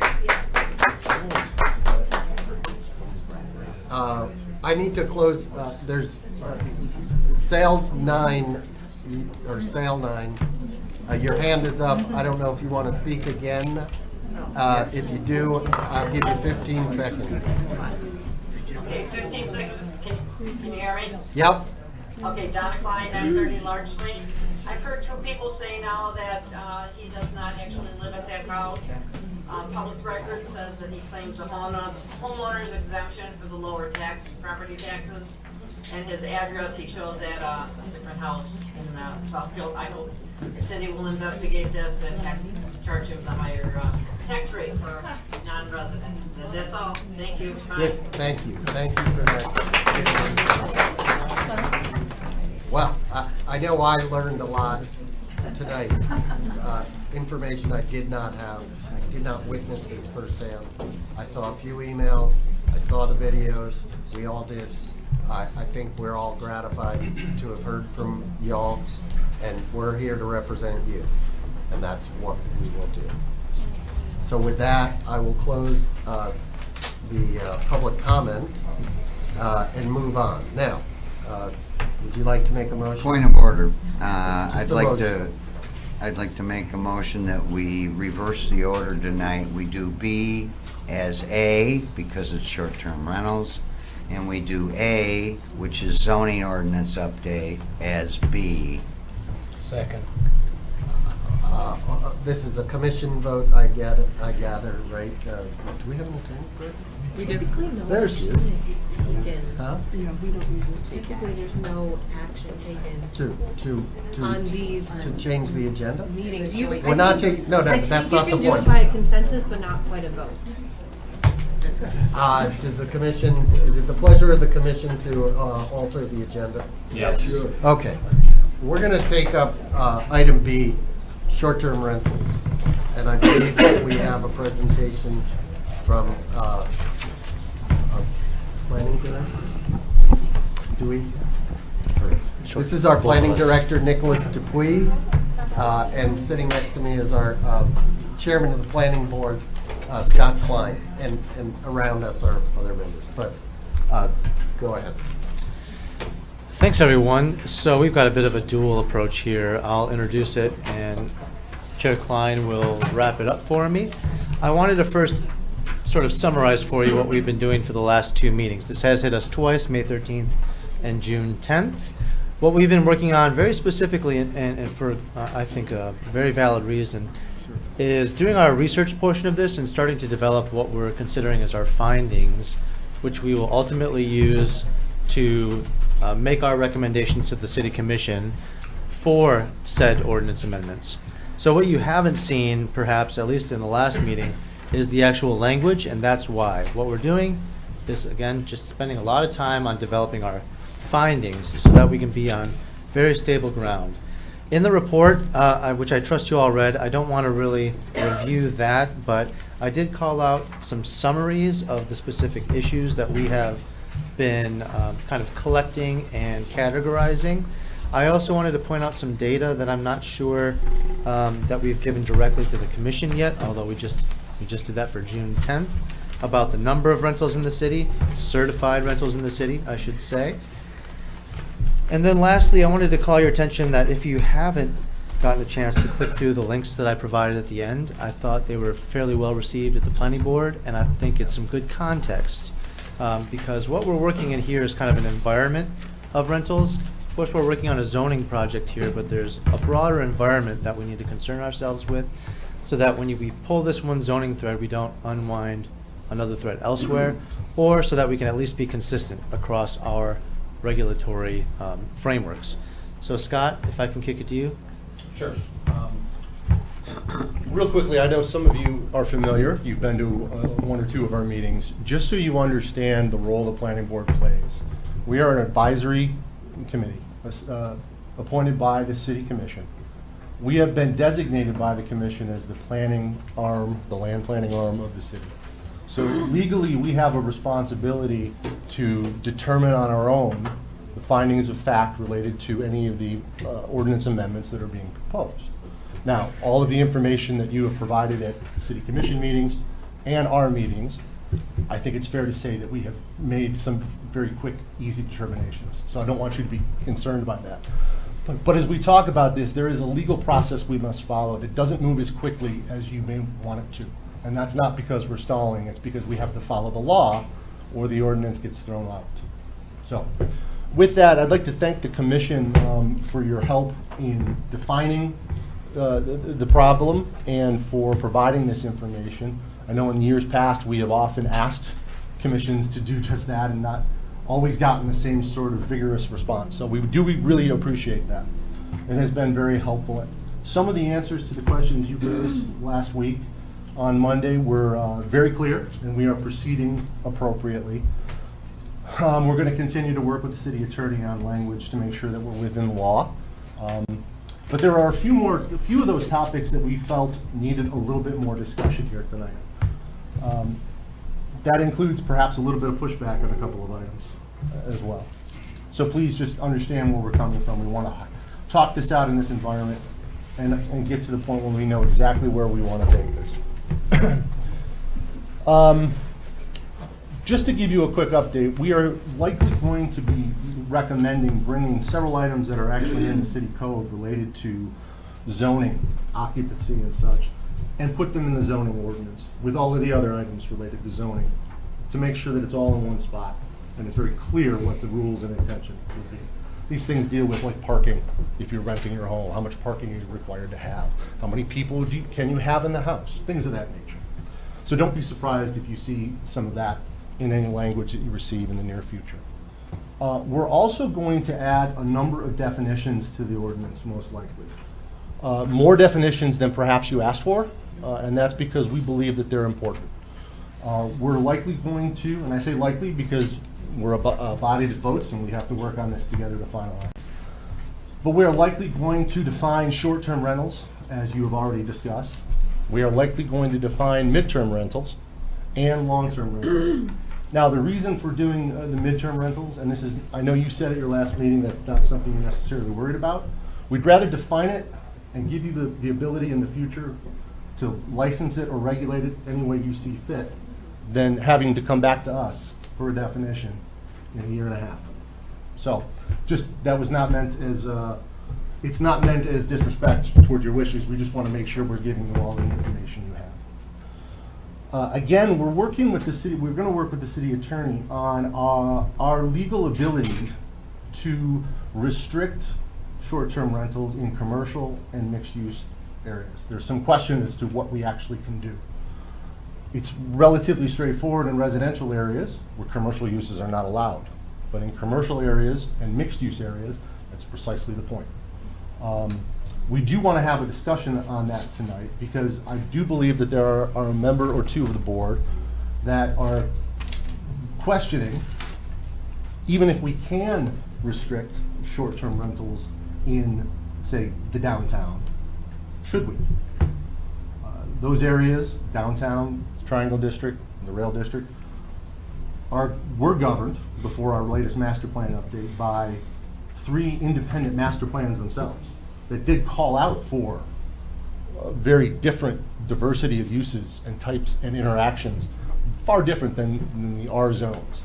So I think tonight, one of the first thing we'd like to do, and I'm going to throw it to perhaps a board member, if that's okay, Mayor Ballard. To further that point, we'd like to discuss that and just make sure we understand if the commission is intending to have us try as much as we can in the law to restrict rentals in these mixed use or commercial districts, specifically downtown, the rail district, and the triangle district. Mr. Boyle, I know you have an opinion on this. Are you interested in perhaps providing any additional input? Sure. This came out from a variety of pieces of information that the staff provided. We were given a lot of reading, much of which was extremely useful in understanding the impact of this part of our economy, short-term rentals. Then we asked for a simple question: where are the rentals? 22% of our housing stock is rented. That's a fifth of our housing stock. So we asked where we asked for the mapping of it. And it's pretty clear. There are about 6 areas where they cluster, they come together. 4 of these are clearly residential. They themselves are adjacent, if not part of, R1 to R3 or 4. And anything that we've talked about as a board, as a commission, by the public, would seek to have no commercial activity in these areas. So we're not talking about the residential areas. But that leaves another 3 areas, of which even the chair and I disagree over, and that's part of our debate.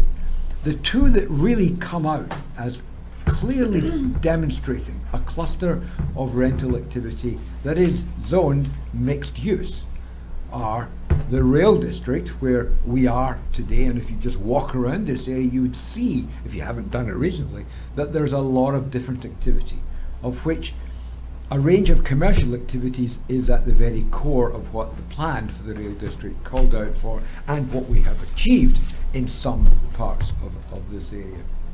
And then I would argue, although again we could disagree with it, that the Triangle District, which is a later plan, 2008 if I recall, similarly called out for that diversity.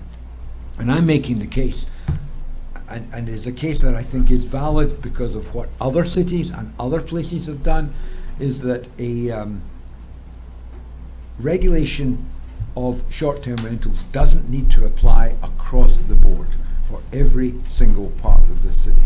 There are perhaps opportunities in these 2 areas. That's my position, and I think we should at least explore it, discuss it, and see where it takes us. I'll turn it back to you for So I comments. have 2 comments about that. One is the practicality. What are the what is likely to be rented short term in the commercial districts? You have rental properties, and you have condos. And I gotta believe that the condos govern, those associations govern what happens, and I gotta believe that the owners of the rental units likewise govern through their lease agreements. And whether any of those parties are going to consent to short-term rentals is a big question in my mind. The other is, we are, I'll get to you in a minute. We're doing this because the residents don't want short-term rentals in their neighborhoods, right? Right. What did the residents of the mixed-use neighborhoods want? And it might be a little harder to meet out what they want. We may need to do some research and talk to them and find out. Are they embracing short-term rentals, or are they just as adamant against them as the residents of our single-family neighborhoods? So I really can't. I personally couldn't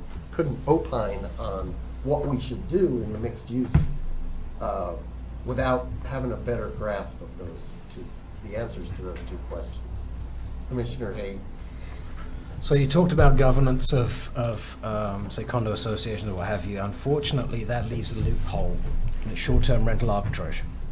There's someone I know who literally just moved out of Birmingham, did exactly that. She would set up an LLC, give it a $100 liability, sign a long-term rental agreement for a property, and then proceed to STR it. But it was rented to her LLC. What she did as a sublease was what she did not necessarily always with the owner's knowledge. So that is the get out of jail that the one gentleman that said about technology outpacing rules, that would avoid that particular issue because it's leased long term to one person or entity.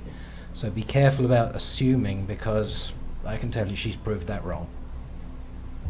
And there is an entire industry. And you're saying she's somehow not violating, her condo association may not have a rule. It may not necessarily be part of that. What do the condo associations say? And if they say they try to govern it, then I'm not trying to get into the weeds. I'm trying to point out to you that there is a get out that is being exercised across the country. Sure. There are entire lectures, classes being paid for by people on how to do exactly this trick, so you can bypass these rules because now you're subleasing. And the get out is, here's my lease as a long-term renter. What I do is my business. So be very careful with some assumptions because they've already been disproved. That's all I wanted to caution on. Thank you. Commissioner, Mayor, temporary Mayor Pro Tem Long. Thank you. I wanted to just point out that, before I go into my comments, that while we list 22% of the housing units in Birmingham as certified rentals, Nick's report does clarify, but wasn't stated out loud yet tonight, that nearly 1,200 of those are apartments. So there's not 22% of our housing stock as single-family homes or duplexes that are rented out. It includes all of the normal apartment buildings in that 22%. So roughly half of those are apartments, which we would expect to be rented.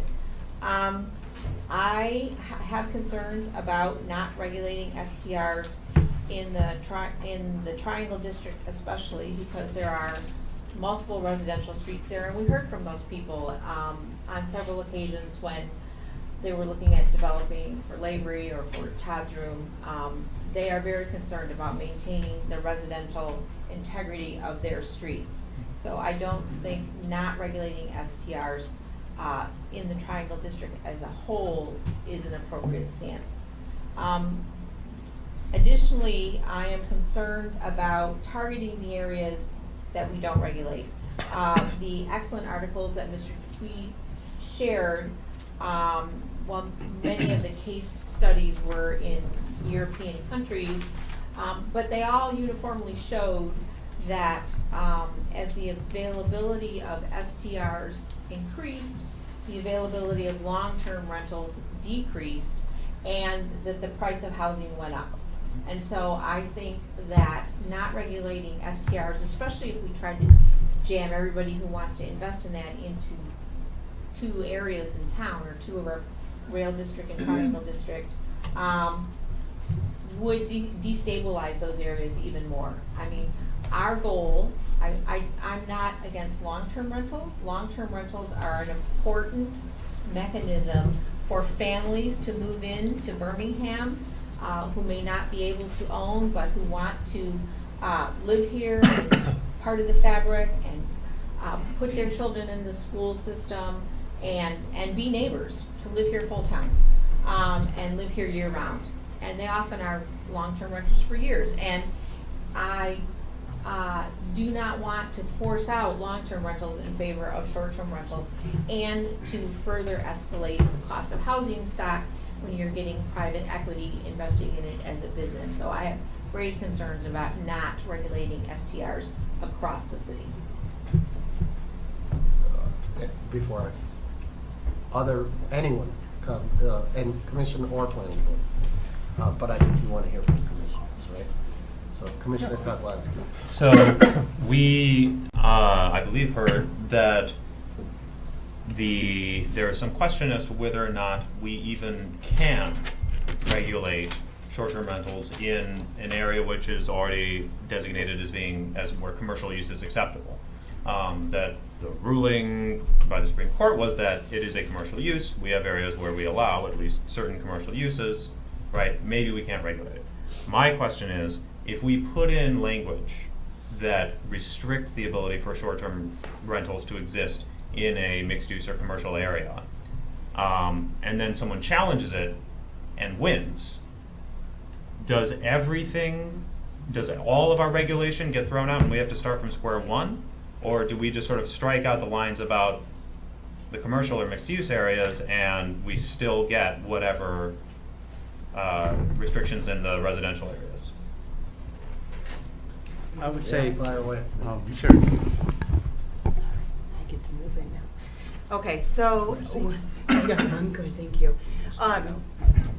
My response to that would be, no. The way that the zoning ordinance is laid out is by zoning districts. So each district, you look to that to see what's permitted, what's the permitted land use in that district.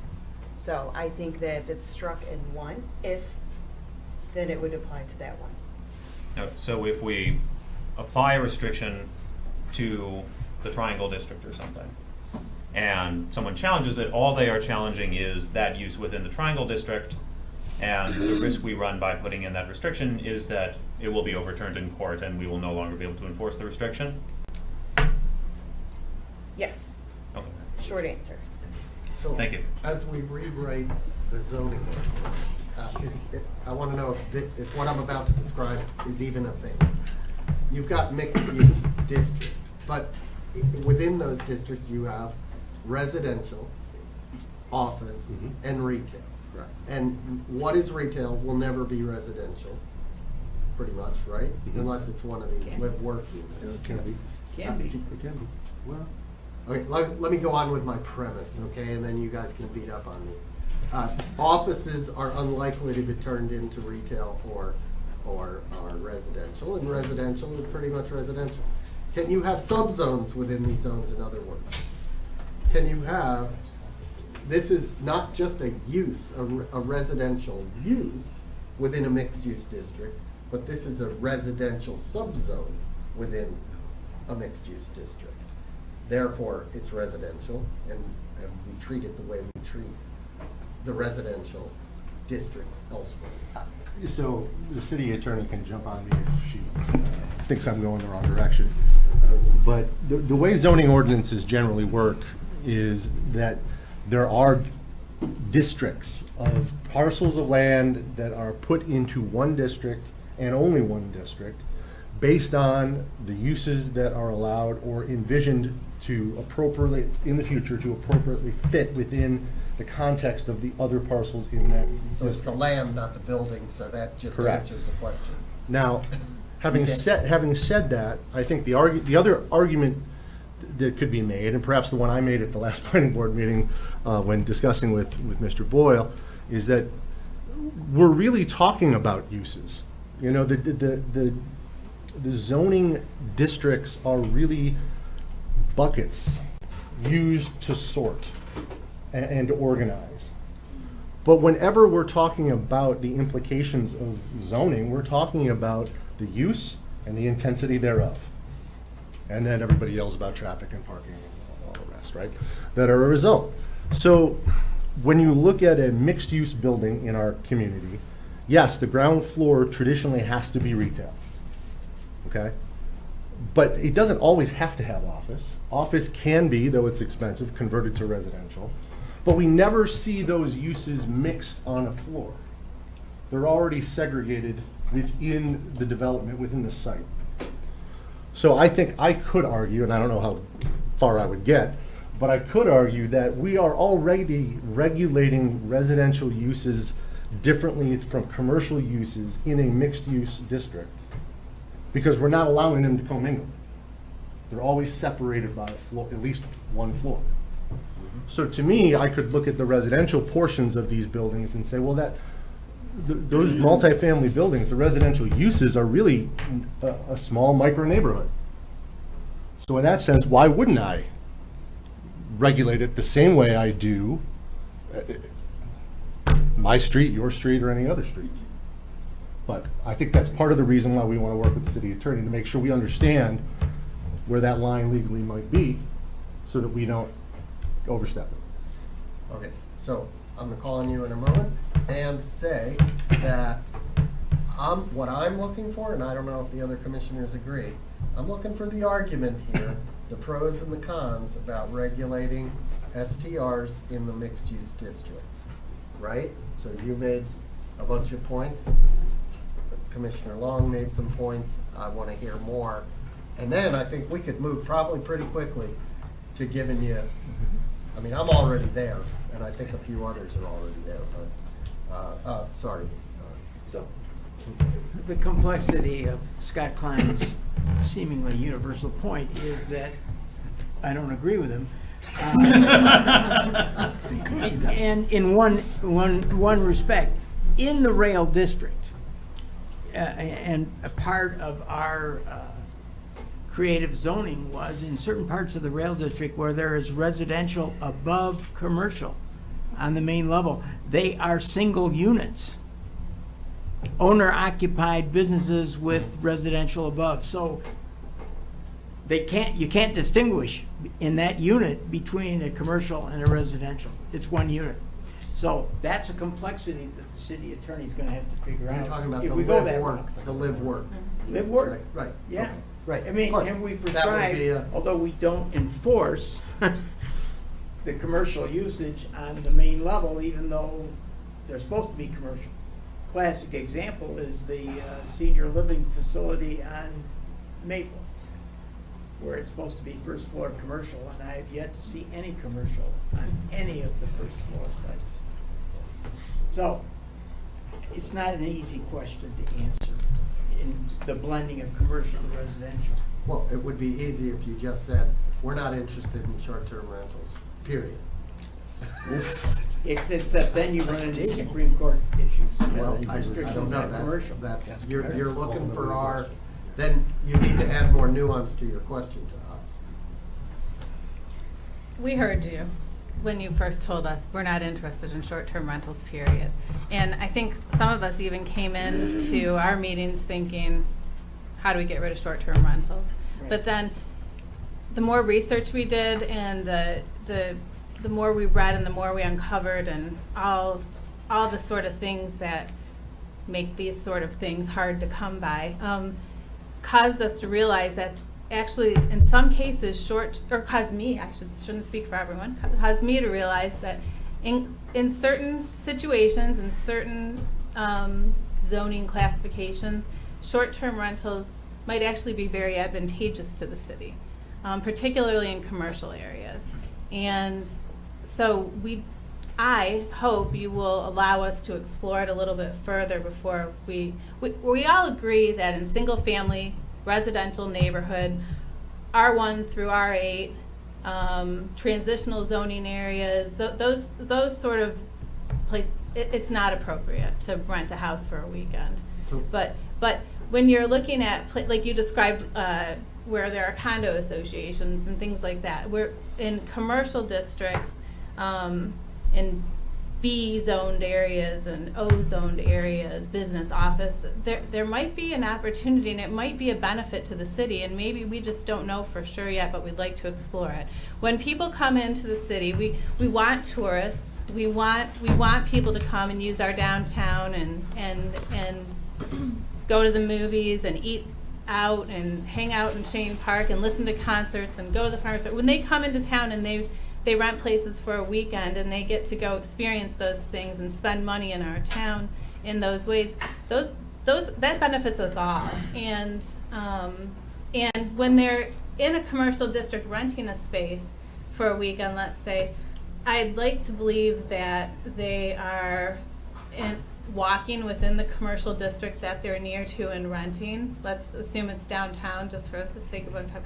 They're walking into the downtown, they're spending money in the downtown, they're going to the farmers market, they're doing all of these things, and they're doing the right things, and the things probably many of us do when we go to other people's towns and spend a weekend in their downtown. So I hope you'll let us not just blanket decide that the city can't have short-term rentals anywhere and let us explore it a little bit more, because in my research anyway, I think there actually are some advantages to allowing it in certain areas. Not sure we know exactly where yet, but we have a little work to do. But I do believe there are advantages to the city in allowing it in some places. Commissioner Cole. Yeah, so two things on one of your comments. I don't think we should abdicate our responsibility to a condo association or some other association and rely on them to police what is our responsibility. And I think creating an area where short-term rentals are okay just makes it more difficult to enforce anything, and risky. And at the end of the day, short-term rentals aren't the fabric of our community. They're not. I haven't heard one, maybe two comments in all the meetings of people positive about short-term rentals. And it doesn't help the safety of our community. It doesn't help the fabric of our community. It doesn't help the families. So I think we flat out shut it down. We do have three hotels, right? 3 hotels within the city limits. A 4th, I believe, is going to be proposed for the Hunter House site. And Somerset is a stone throw away. There are hotels in Troy, in Bloomfield. Anyway, more argument, one way or the other. Commissioner Host? I think we can all agree that we're not interested in having any short-term rentals in our residential zoned areas. And the mayor pointed out the hierarchy, which Nick Dupree, takes care of the planning board. Jana also helps the planning board. But if you look at the chart, you guys are responsible to the city commission, not to anybody else. You're responsible to us because we vote you in. And to conclude this, we are elected by the people, the commission, and we are supposed to represent them. And if I can piggyback on Commissioner Kolb's comment, I think we ought to make your duties a lot easier. I think everybody here agrees that in all the residential zoning areas of Birmingham, we don't want short-term rentals.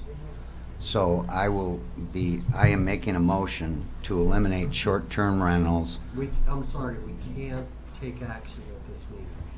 And why not? Because because I believe, is that correct? Am I correct? That You wouldn't recommend it, of of course. course. No, this is not a workshop. It's a joint meeting, and I think if the city attorney wants to address this, but at least our practice has been that we don't take any official action. We have discussions. I think we can get the sense of the commission. We're all here, okay? And I don't think you have to take a vote on that one. I think that one is pretty clear, and we've made it clear in terms of, of short-term rentals in residential zones. We've made that clear, and they're very clear on that. They don't need another vote from us tonight on that. Their question is about the mixed-use districts. Right, and I hope that we will continue to talk about that. However, it's Well, let's talk about imperative. that. That's what we're talking No, about. it's imperative that we take a stand on residential areas. Let's take that off the table by eliminating. We have. Commissioner Host, we have. That is. We have that not is taken what- a formal action, and it's not recommended to make a motion, but I am going to make the motion. Whether it's seconded or not and voted on is a different matter. I make the motion to eliminate STRs under 30 days in all residential zoning areas, effective immediately, with the one exception of owner-occupied while operating the short-term rental. Is that a second? No. Oh, well, let's let him make the motion. And then we can, if it's seconded, we can comment on it and go from there. I'll second it. Okay, Commissioner Kolb seconded. Okay, comment on the motion.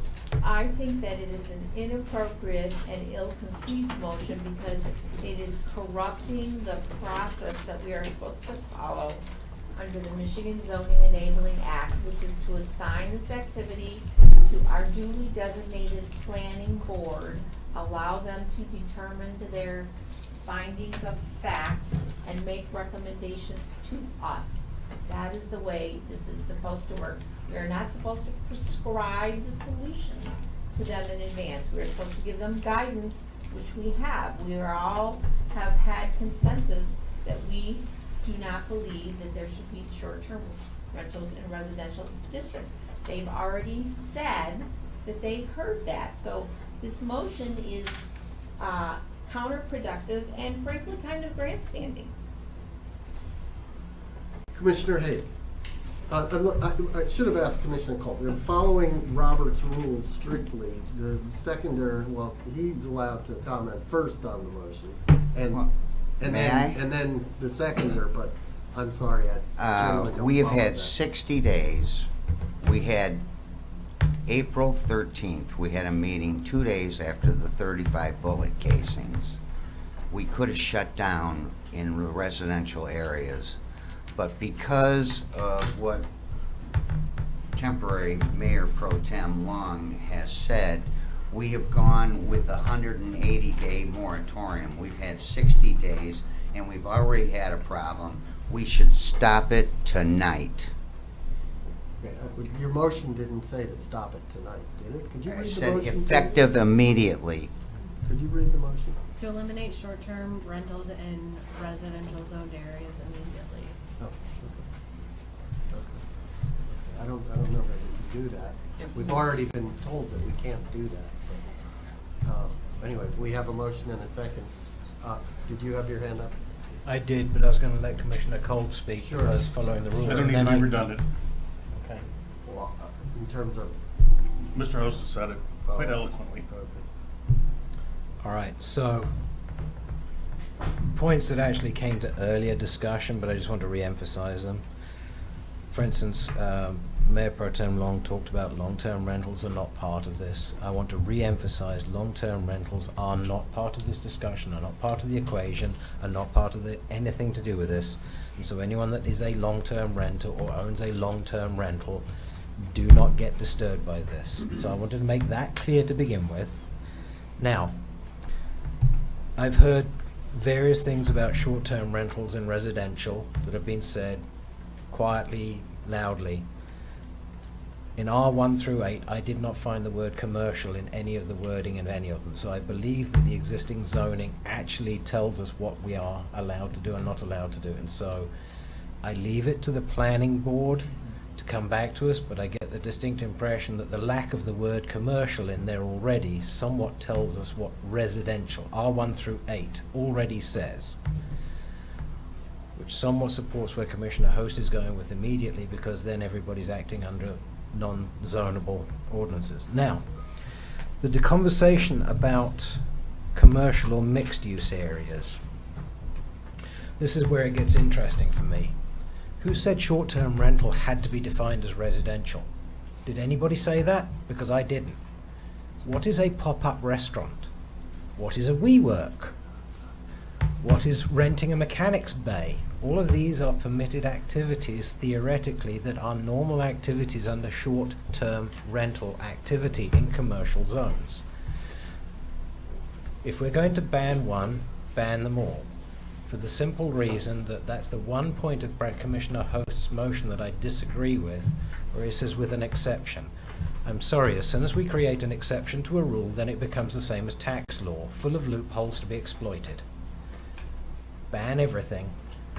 And to quote Mr. Boyle from a previous meeting a long time back, be bold. It's time to be bold. And I've quoted Ian Fleming more than once. So, yeah, I'll say it. Mr. Boyle knows where this is going without me even saying it. But we've had 3 instances of short-term rentals in the metropolitan Detroit area that have involved violence through to death. That was enemy action under Ian Fleming's rules.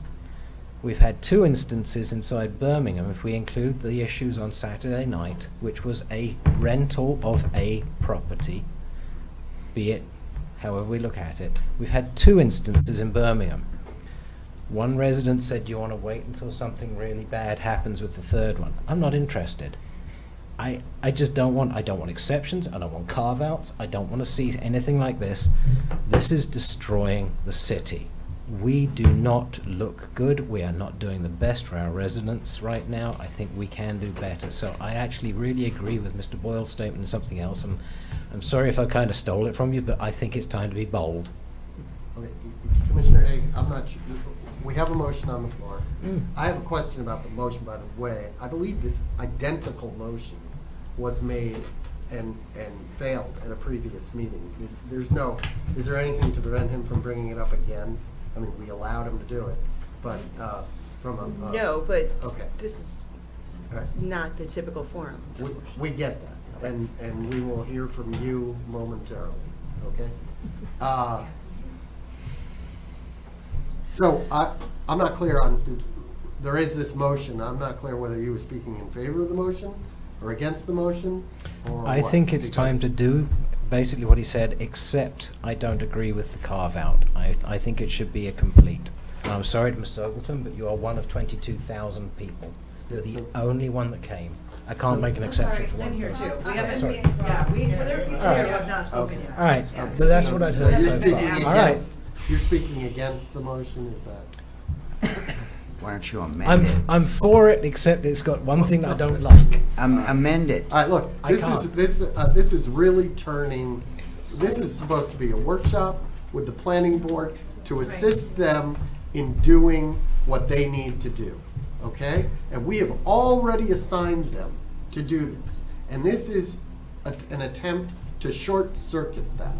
So I am going to ask to keep comments to a minimum right now. I would like to deal with this motion and get back to the business that we're here to do, okay?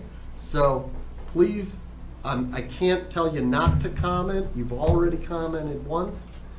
But I want to hear from the city attorney. Thank you. So let's take this out of the context of the joint meeting right now. If we were in the commission and had a regular meeting without the joint meeting, this is not a permissible motion, even because you've already made action on this issue to create the moratorium, and that is already going. You would then have to rescind the moratorium, rescind your motion to, and the resolution to go into the moratorium, and that would all need to be noticed to the public, to give them an opportunity to come and speak. So pursuant to OMA, you can't move forward with any action. So not even getting into the joint meeting issue that you have, you cannot move forward on that motion. Wow. Okay. Well, what, as the, probably the parliamentarian here, what would one do in that case? If you're the parliamentarian and you're saying that even though the motion was allowed, it was seconded, and we're in the midst of discussing it, you're telling us you can't do that. You can't do that. So at the next commission meeting, if that is something that you're interested in doing, then you would have to try to have it on a future commission agenda that you would have to discuss and see if there is a majority. And I even think I'd have to look into it, but it may have to be a super majority to rescind a prior resolution. Okay, so what do you suggest we do right now? I think that the motion should be withdrawn. And if they don't withdraw it, then It cannot be moved forward. Alex has a... Like the instance that we had at the beginning of the meeting, this meeting and our workshop meetings, it's always about consensus, it's not action. It's not appropriate to be doing the motions of firm direction at this meeting. This is always a consensus directioning meeting. It's what it's intended to do. It's what the public is used to. That is the routine that we have that we should be following and preserving. Okay. Would you guys be willing, having heard from the attorney, the clerk, would you be willing to withdraw your second and the motion and If we can't do it anyway, there's no- consent to that by doing that? If we legally can't do it anyway, I'm not knowingly gonna break the law. Okay, so could you please? I'll rescind the second. Yeah, and I'm happy to withdraw the motion. Okay, And let's move wait a on. minute. And I am not trying to assail the workshop aspect of being with the planning board here. I'm only trying to eliminate the residential zoning, which we apparently might all agree on. Okay, we may, and there's a process. And I understand that you and others may be impatient with the process, but that's the way it is. Welcome to government. Now, do you, It's relevant.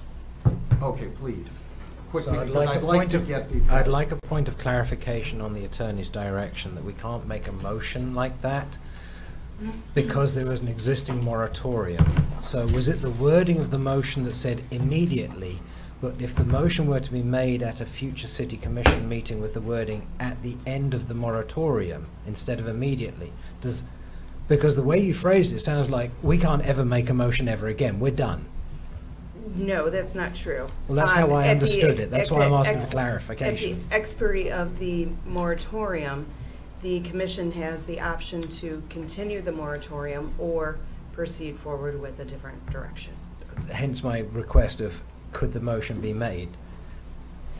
Let's say we make it next week. Yeah, make something up. We say next week, we've made the decision at the end of the moratorium, we wish to no longer have short. Then that Yeah, is legitimate, or do we have to wait until the expiration date? You would have to wait for it to expire. Okay, all right, that's the clarification I was looking for. Thank you. Yeah.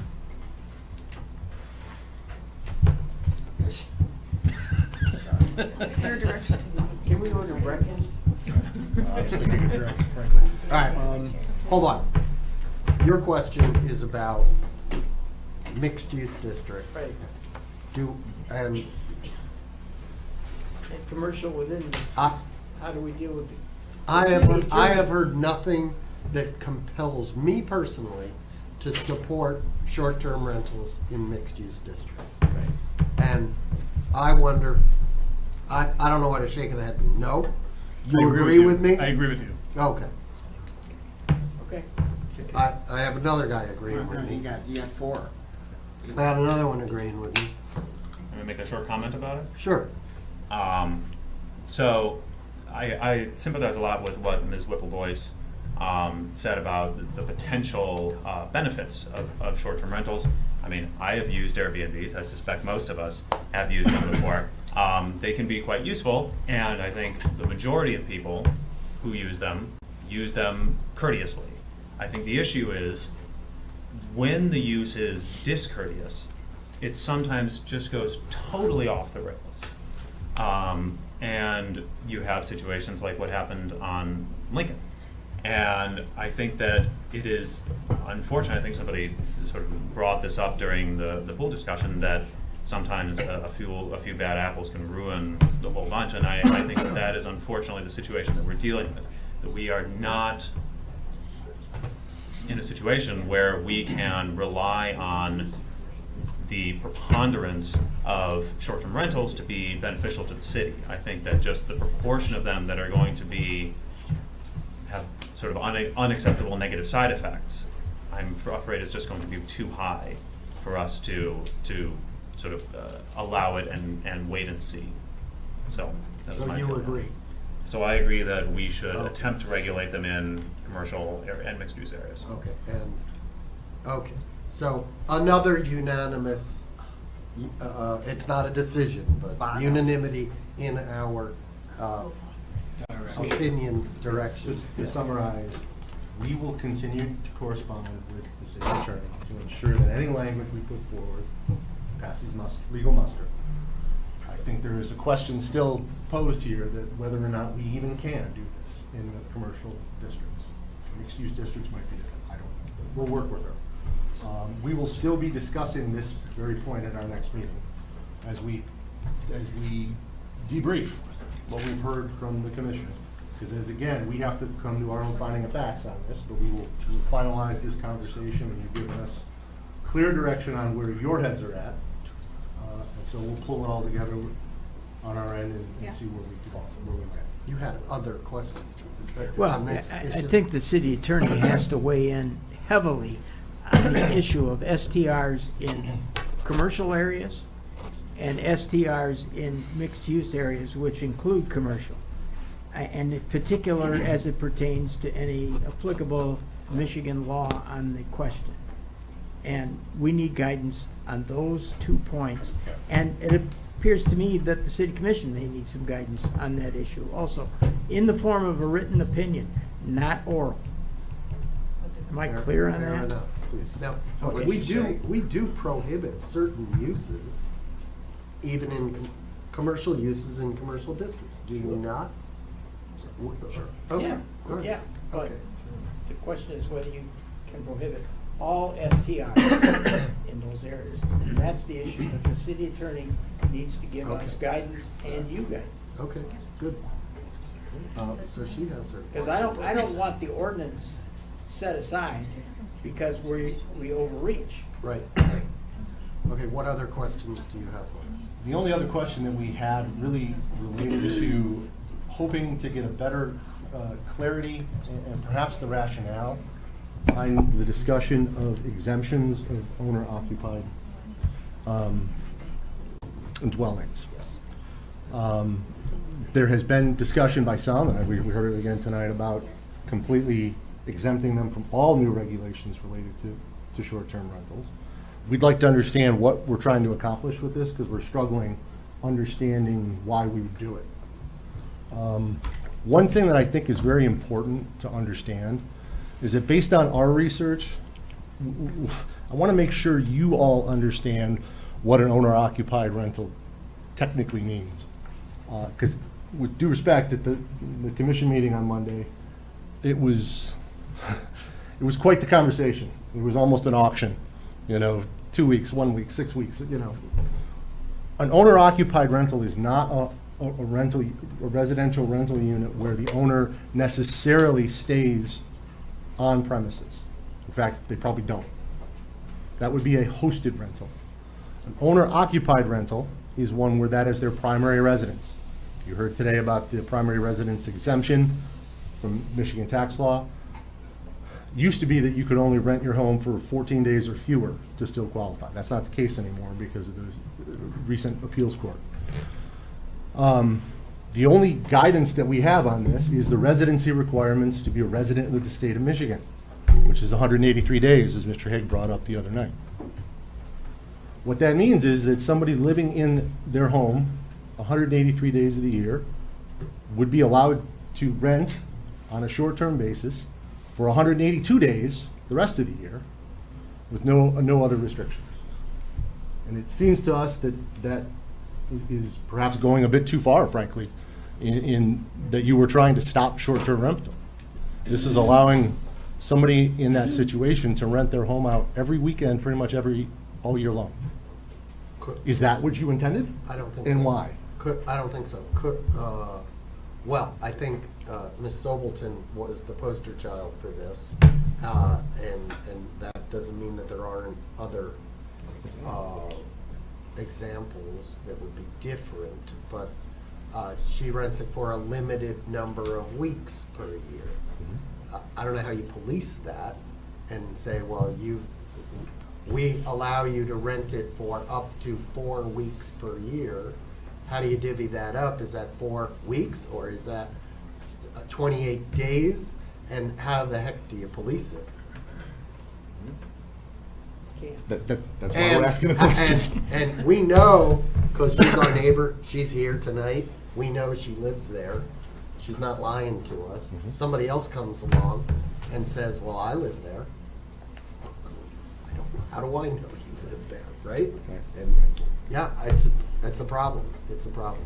Birmingham has because it is, how shall I say this nicely, a fairly affluent community, a number of residents in Birmingham spend winters in Florida. House is vacant, except maybe for short-term rentals. So it's not a small issue. It's a big issue in some of our neighborhoods. Even some people on the planning board leave for months at a time. So you need to think through that issue. In fact, maybe I'll leave for a couple months at a time. You know, I just think it's a loophole that we need to address. I understand the concerns of a valid short-term rental that's monitored, but how are we going to police that? And how are we going to police it for 182 days? It's a difficult problem to make a broad exception. I don't think anybody on the planning board has a problem with a hosted unit. Rent out a room, rent out half your house. If you're there, that's a different issue.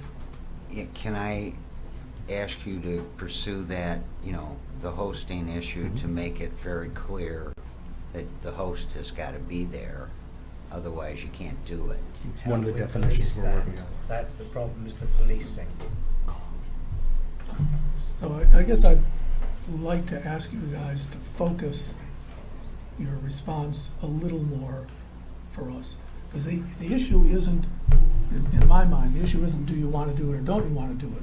The issue is, do you have a tolerance for us looking at the issue at the planning board and seeing if we can understand better how extensive it is, what solutions might be. There might very well be some regulatory structure that might ameliorate the problem.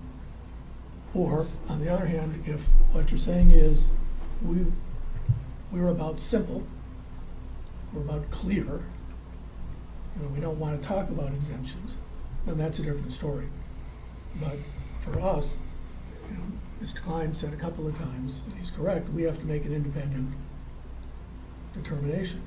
Do you want us to, but our issue is we want to spend a lot of time on something that the commission is totally opposed to. So are you interested in, given that some members of the community have come forward and said, we have owner-occupied rentals, they're very minimal, we vet our people, whatever. Do you want us to look into that issue, or are you saying just stay away from it? Well, we said we'd like you to look into that. We've already said that. If we weren't clear about that, I think what you're now saying to us is it's probably a little bit more complicated than you thought it was when you asked us to look into it, right? It And is so more I will complicated. offer this. On the one hand, you have a resident who, in the original spirit of Airbnb and VRBO, is attempting to defray the high cost of living in Birmingham by renting out their home occasionally and earning some money that they can then use to pay taxes, pay the rent, right? On the other, you have a completely opposite. You have a company, that buys a home, or a person who buys a home and represents that they live there when they probably don't, and just rents it out, and tries to take advantage of the system. And in the middle, you're going to have the people that Chairman Klein described, who only live here half the year, and say, hey, what the heck? I can hire a company to manage my rentals, and it's going to be, they're not going to, they're going to get a lot of money for it. They're going to take care of the place and make some money on it. So I see a spectrum there, and as much as we want to accommodate people like Ms. Sobelton and others who may be here tonight, I think we don't want to allow, and raise your hand if I'm not accurately representing the commission's point of view, we're not real interested in helping companies or individuals profit on ownership or rental even of, and we're not looking to put a ridiculous burden. We burden the staff every day with more and more and more stuff. So we're not looking for to burden them with enforcement responsibilities that they, even in the best of circumstances, they may not even be able to do. Either one of you, duke it out. I guess I just have to say my frustration is showing a bit. But to your last comment, we could write the best zoning ordinance in the history of zoning, and it's going to fail unless you enforce the hell out of it. So to say that we don't want to burden the staff, Mr. Mayor, I'm sorry, but you're going to have to burden the staff. If you want any of this shit to work, we need more people to enforce it. Otherwise, what are we doing as a board? And I'm sorry, it's 9:30, I've been here a long time. No, that's fine. You're making a Hearing very good about point. everything other than what we're here for. Don't ask for something that you're not willing to. But enforcement is the key. And I was just gonna say that I think that the commission originally, hearing from people like Ms. Sobelton, said it seems perfectly reasonable that I would rent my house for a minimum of a week, once or twice a year. You know, when there's a PTA tournament or something, that seems reasonable. But if it is going to be a regulatory burden, if there's no legal framework for saying minimum of 7 days and maximum of, when we thought there was the 14-day rule twice a year, yes, all of the articles that Mr. Dupuy shared said that there has to be infrastructure in place. The more exceptions and the more flavors, the more infrastructure we're going to need to enforce it. And without enforcement, I mean, residents in this community tend to think that things happen because the city's allowing them. No, things happen that are already clearly illegal. We have unlicensed long-term rentals. We have unlicensed short-term rentals. And it's obviously illegal already to rent a pool, but people will still try. And so we have heard that this is going to take some management. And so perhaps for our first pass through, we should take this owner occupied off the table because we need to get this done within the 60 days that are left on our moratorium. 118. Yeah.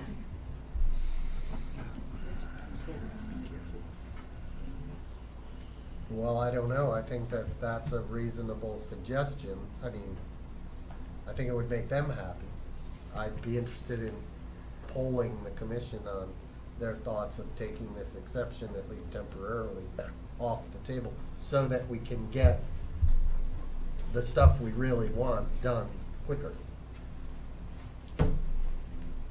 Basically, what she came down to was what I said in the first place. No exceptions, because as soon as there's an exception, you've created an exception. Okay, so you're a There is no wiggle. exception. Well, What are you? here's the thing.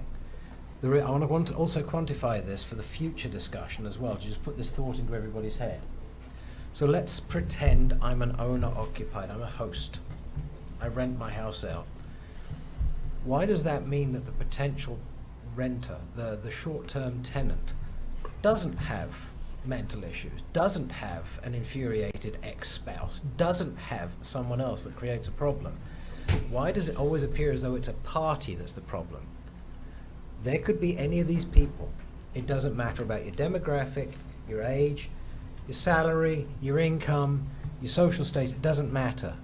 The issues can happen with anybody. So just because you're a host doesn't mean anything as far as what the 5-star tenant is. They could have a mental breakdown that weekend and shoot everybody. It doesn't matter. So I don't want anything, I'm sorry, but I don't want to have any exceptions to the rule. I just want a blanket, we're done, Okay.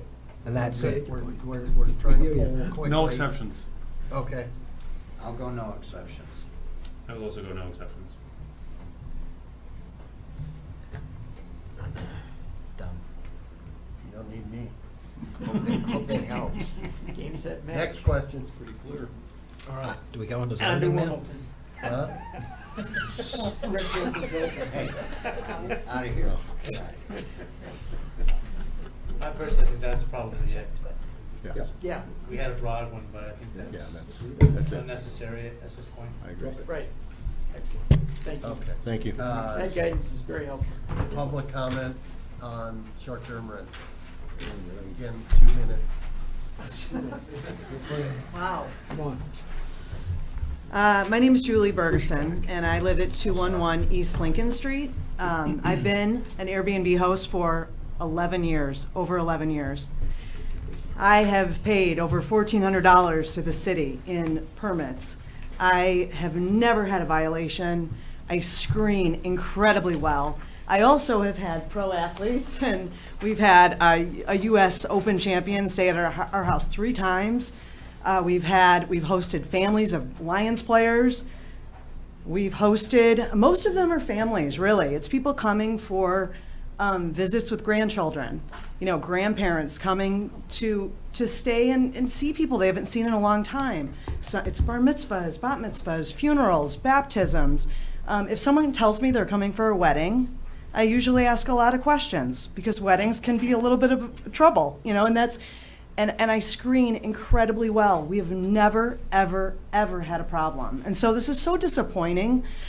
Last week I came home to a notice slapped to my front door, which actually took the wood stain off of the door. There was some confusion with the city, which I got worked out, but they had thought I hadn't paid my permit fee. I had actually paid it early. And they found the fee, the amount, it was an accounting error. But I received a misdemeanor for that. I have to now show up in the 48th District Court for something that, you guys, I've been a really, really good citizen of this town. I've lived in Birmingham over 30 years. All of my neighbors, I live at Clark and Lincoln, and all of my neighbors have been in support of this. 1/3 of them have used our house as a place for their families. It's just so disappointing to feel that this decision was what I know you've been working on it since April. I have a busy life. We have, kids, and there's a lot going on.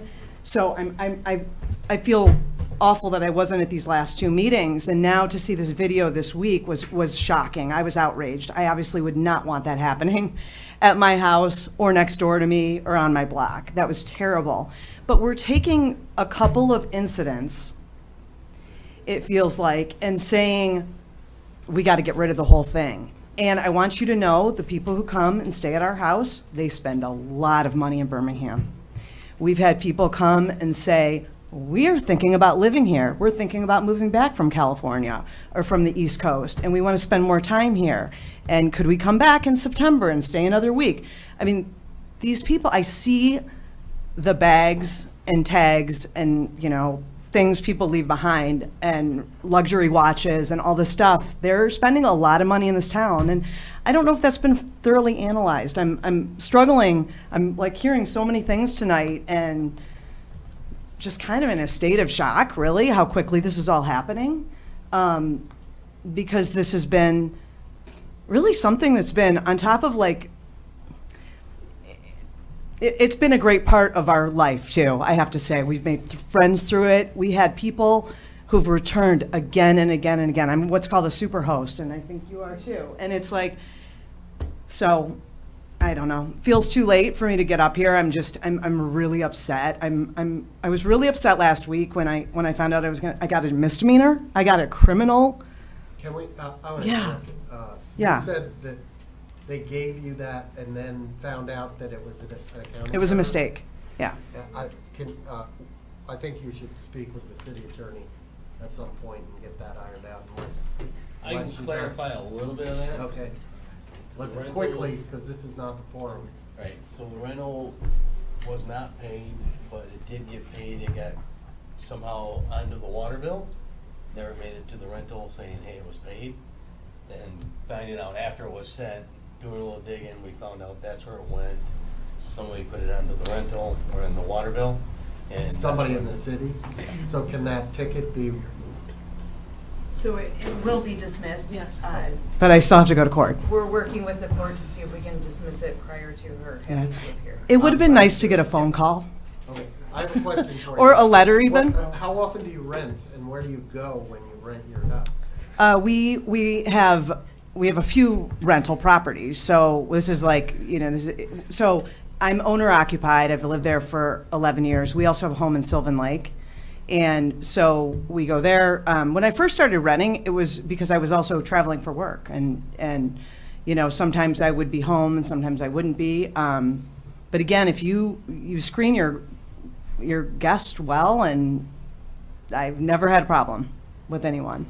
But, I'm sorry. Yes. You have a single home in Birmingham. Correct. That you rent out, and when you rent it out, you go to Sylvan Lake.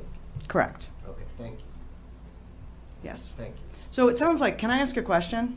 I can't guarantee that we'll answer it, but yes. Okay. You can ask. I just want to understand this moratorium and the timing on this. It sounds like from a few of you, you're saying you're trying to make a decision tonight.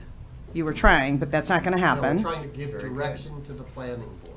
Okay. Okay. And how much time then would we have? Because I have guests planned through the holidays. Probably, I don't know, when are you expecting? The moratorium is on new. Moratorium short-term doesn't rentals. affect you at all. Yes, you are. Our direction to Right the now. planning board tonight will direct them to recommend an ordinance to us. It probably will be coming to us within, I'd say, 3 months. And would take effect, how, would it take effect immediately, first of the year, something like that? Go ahead. I was gonna say, my understanding is that if you have a license right now, that license will remain in effect until April 15th that's of correct. 2027. That's correct. Right, right. So at that point, if we restrict short-term rentals in neighborhoods, you would not be able to renew that license. Okay. To do subsequent short-term rentals.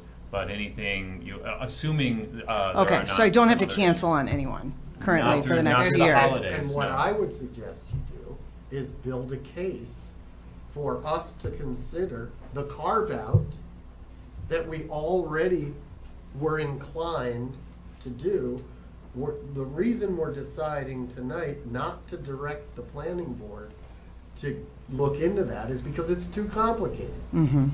Help them clarify it over the next number of months, and perhaps by April, we will have done that.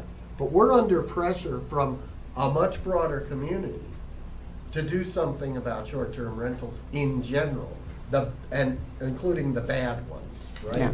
The ones where there's a company that owns them.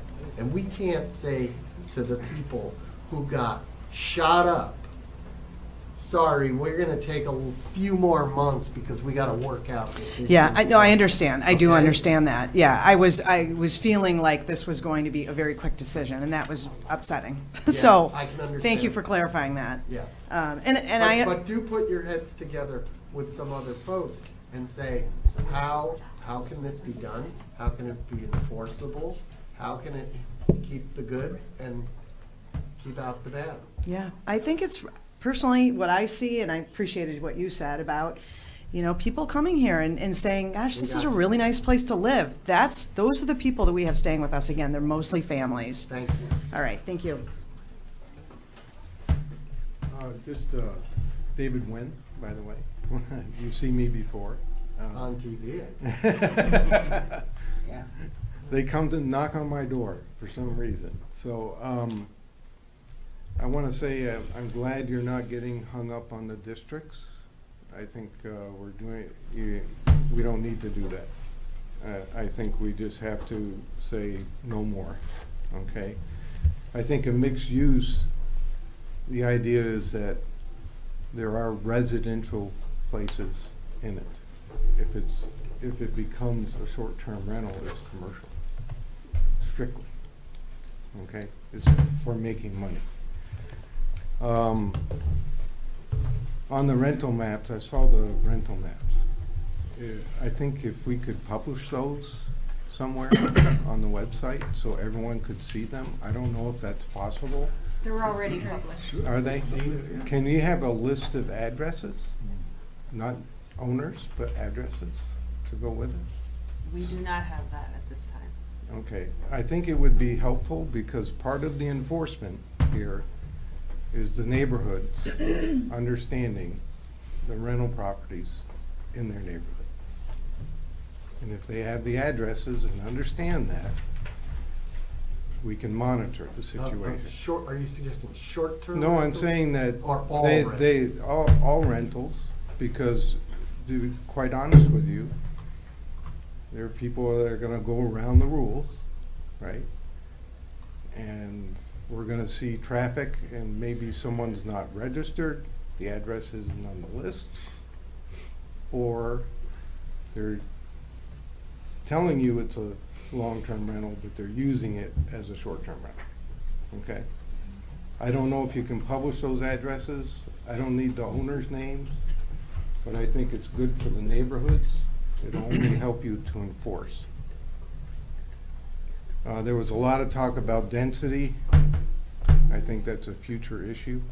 I think some of it, like you say, there's a lot of apartment buildings, so we kind of overblow the density issue. And then, you know, we need a robust response, right? I think we've got to start seeing that robust response when residents report issues. The cost of enforcement, I think, is minimal if we're given the opportunity to know where those rentals are and if we get a robust response.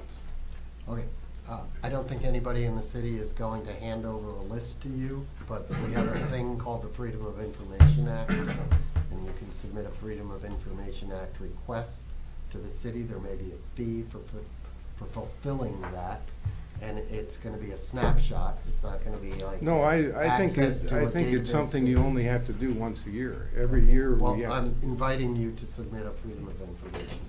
Okay. Okay, it's interesting that we can have a map, but not the addresses, so. Well, we may. I mean, we surely do have the addresses. Yes. The way to get them, I'm telling you. I'm I telling you how know, to it's get them. interesting why it can't be published in public.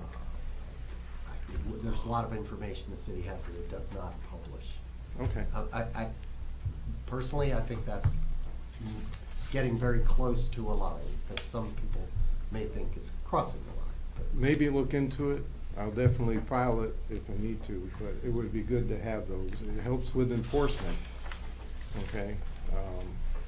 I can point out in my neighborhood, but I don't know the exact address. Well, right? you know, like I said, there's all sorts of information we have. We could publish lists Yeah. of people who haven't paid their taxes on time, people whose water bills. Well, are I'm not overdue. saying names, I'm just saying addresses. Okay. I All right. don't need the Well, we owner's can put the name, addresses in too. But if Let's- I know think- how many rental homes are on my street Okay. and where they are, it will help your enforcement, because you can't be there every That day. may be true. Thank Okay. you. Thank you very Okay. much. All right? Thank you.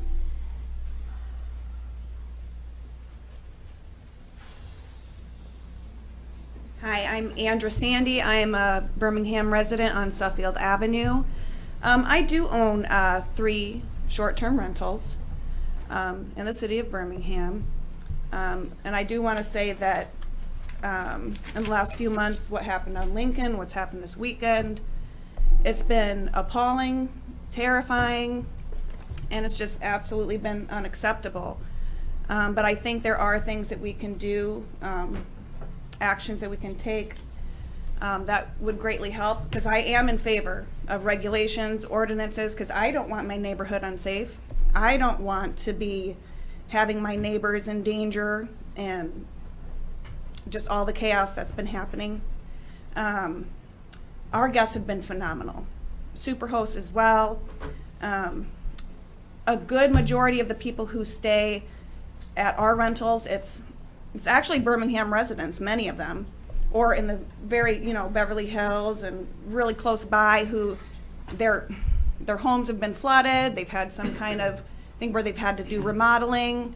Some people who are moving into Birmingham from out of state, and they're transitioning, their house is sold, but they've got to wait till their new property is ready to be moved into. Several people, it's, divorces, but their kids are in the schools here. They want to be close by. Their kids still need to be in the, in the district to get to school every morning, and they stay for, usually, we hardly have anybody stay for less than a week, first of all. And if we do have anybody where it's a week or less, they're highly vetted. They are here to visit family. A lot of times they even confirm that, oh yes, they're over here, and they have to be 5-star guests with many reviews. So we don't just let anybody in here. We've also worked with Airbnb reps. We've met with them. They say, as well as Verbo, they say that there are things that they can do. They say if your city does have ordinances where there's a minimum night stay requirement, their platform won't even let guests book for less than that. It doesn't even come up as an option. Owners can't even allow it. So if you have to say, hey, there's a 3-night minimum, 4-night, 5-night, whatever it may be, usually we're even good with like a 3-night. Usually most people don't want to pay the prices of a Birmingham short-term rental, for just a party or whatever that they're going to have one night. But we've spoken with them, and things like that can be put in place. You can require that the guests have a minimum of so many reviews that are 5-star, minimum night stay requirements. I think that's something we look into, because that drastically discourages just the nonsense, the people who just want to come in and, abuse the good thing, what's good for the local community. One person right now, they're from Beverly Hills, they had a house fire, so they're with us for a few months. All of our places are booked right now for 2 months or more. Nothing we're doing is going to prevent you from renting for more than a month. Okay, yeah, that definitely would be helpful, because there's so much good that's done as well. A lot of people, even family coming to visit, it's important. Thank you. Yeah. Hi, Kelly Kozlowski, no relation to the commissioner. I am a Birmingham resident of about 15 years. I live on East Lincoln. I did just want to offer a comment. I heard some chuckling in response to my neighbor requesting a database, a list of addresses. Maybe that sounds crazy and a little overly surveilled. I will tell you, though, that what we consistently hear from law enforcement, from the building official, I think even from the commission at some points, is let us know. Call in the complaints. When you see something, say something. File a report. Let's make sure that we get it documented. Use GovPilot. So when he asks for something that would help us better monitor the conditions of our own streets and neighborhoods, maybe don't laugh at him, because this is sort of the situation that we're in. I appreciate all of the anecdotes and lovely examples of delightful tenants that fellow neighbors are bringing forward. I think at this point the commission and the planning board have realized that for every story that is delightful and pleasant and wonderful for Birmingham and its revenue, we have just as many horror stories, and for several years that people have been dealing with it. So it's lovely that we have instances where it works out great. I happen to live across the street from one where it doesn't. You've heard stories about an Airbnb occupant backing into my car while I was in it, another in a fight over a dog, and then the dog later being carried away dead because they left it out overnight. A movie shoot that set up for about a month with an RV in front of my house. These are not great tenants who are doing great things for Birmingham. And I actually am not a lot offended at the idea that I, as a permanent resident, am somehow not as valuable to the city as a tourist. As someone, I'm not a professional athlete. I'm not a famous anything, but I live here 365. And my husband and I frequent all of the businesses in the city, and I would put a year's worth of our receipts for money spent in Birmingham up against the collective receipts of any Airbnb property in this city. I guarantee we are spending more money in this city and paying more attention to what's happening in this city, as evidenced by our consistent attendance at these meetings and willingness to wait 3.5, 4 hours for 2 minutes of time. I'm really upset that we're so focused on getting people to come here so that they want to move here. I already live here. I would like a reason to stay here, and I wish that was being prioritized too. I have to ask you, did you not hear what we did tonight? I did, and then I also heard you say, you know what? Folks that own rentals, get together and come up with some ways that we can continue to And if they rethink can, this. hey, the floor is open. okay? But we're taking solid action tonight that is beneficial to your point of view. Which I appreciate, and also in response to several people trying to make a case for why you should reconsider or consider adjustments, I'm just wanting to make sure that my voice is heard as well. It absolutely is heard. I think there's ample evidence that your voice is heard. Yeah, Eric Kohler, 1376 East Lincoln. Yeah, I think my point will be short. Just when you're working on this further and to finalize it, think about whether you want to lean toward building community or if you want to build more commercial aspects within the city. I think we really want to focus on, at least our opinion is community is what we're trying to build here and what we enjoy about the place. Yeah, and I think we agree with you. Thanks. Hi, Eve Pickman, Birmingham, Michigan. I swore I wasn't going to speak tonight. I'm speaking tonight. I've heard conversations about having adequate police resources, adequate building department resources. I'm going to go back to the conversation I had the very first time I spoke out against short-term rentals about software that the mayor of Huntington Woods actually told me about at the convention down at, what is it, Huntington Place, Cobo, whatever it is this week, called Granicus, that allows various departments to communicate with each other against code violations where there have been police reports. I know of a short-term rental in my neighborhood that I don't even know if the host knows about it, but one of their guests caused a hit-and-run accident on that street. I assure you, building department doesn't know about it, and the police department had a hard time tracking the vehicle down because it was a rental vehicle picked up at the airport, not registered to any property in Birmingham.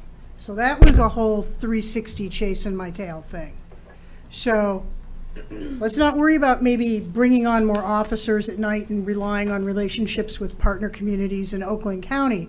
Let's look into having software to make your current staffing more effective and more efficient. Because seriously, I heard about this from the mayor of Huntington Woods, and there are a number of communities in the area watching exactly what Birmingham does and will follow your suit. So this is a unique opportunity for the city to set a good example as a place to live, a place to work, a place to be employed by. And God knows, I am not a fan of AI. My former position has been eliminated by AI. This is an opportunity for AI to actually do good for the community. Thank you.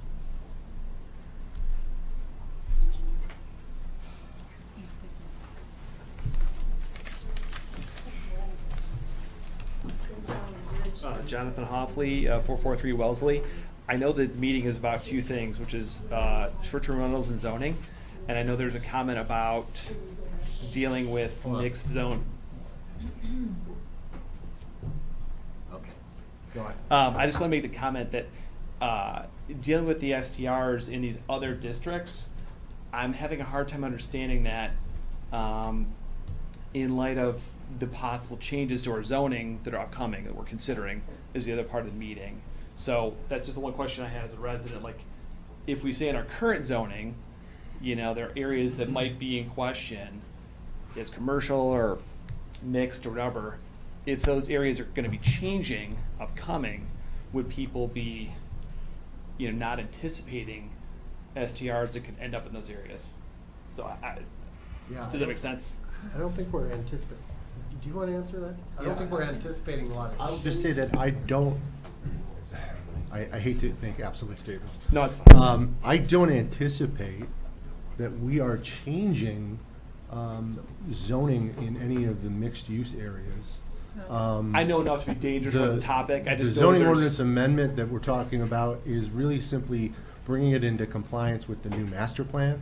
So the Right. intent, there will be some changes, but it's not, the intention is to reorganize and bring it into compliance with the master plan.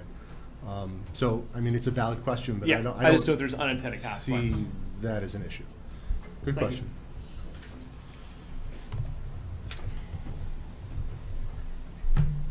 David Bloom, Birmingham resident. It seems to me that the major issue is not the short-term rental itself. It's the usage. And so when I was younger and I wanted to rent a car, you go to a car rental agency, you had to be 25 years old and you had to have a credit card. I'm wondering if bonding for a rental or a short-term rental, requiring insurance, putting some other restrictions on might incentivize doing some, having short-term rentals, or that might be good for the community, and then put some heftier fines and consequences on people that abuse that. And if something like that might not be a way to shut it down, instead of just having a blanket ban. And it would make more sense to have short-term rentals, I think, in commercial districts or downtown, in an apartment building maybe. But again, the mayor's point of how do those residents feel about it? And that's where the notice comes in. And I understand that there's a lot of pressure on trying to make a decision and getting it done quickly, but it also needs to be done the right way, and I think the planning board's doing a good job trying to do that and bringing good questions. And I think being a little bit cautious while still trying to fast track a decision is the best course of action. Thank you. Thank you. May I add something to what Eve said?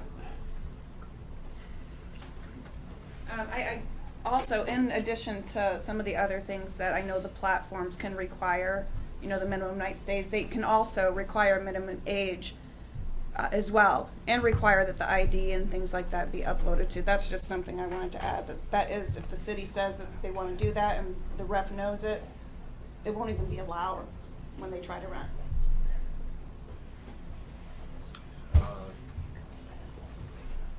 I have a question. Along the same lines of wondering if you could get a list of all the homes where rentals are, is there a list of all the emails or some way to contact everyone or rental owners that's public? If it was FOIA. Yeah. There was an email Same thing for you? included. Okay.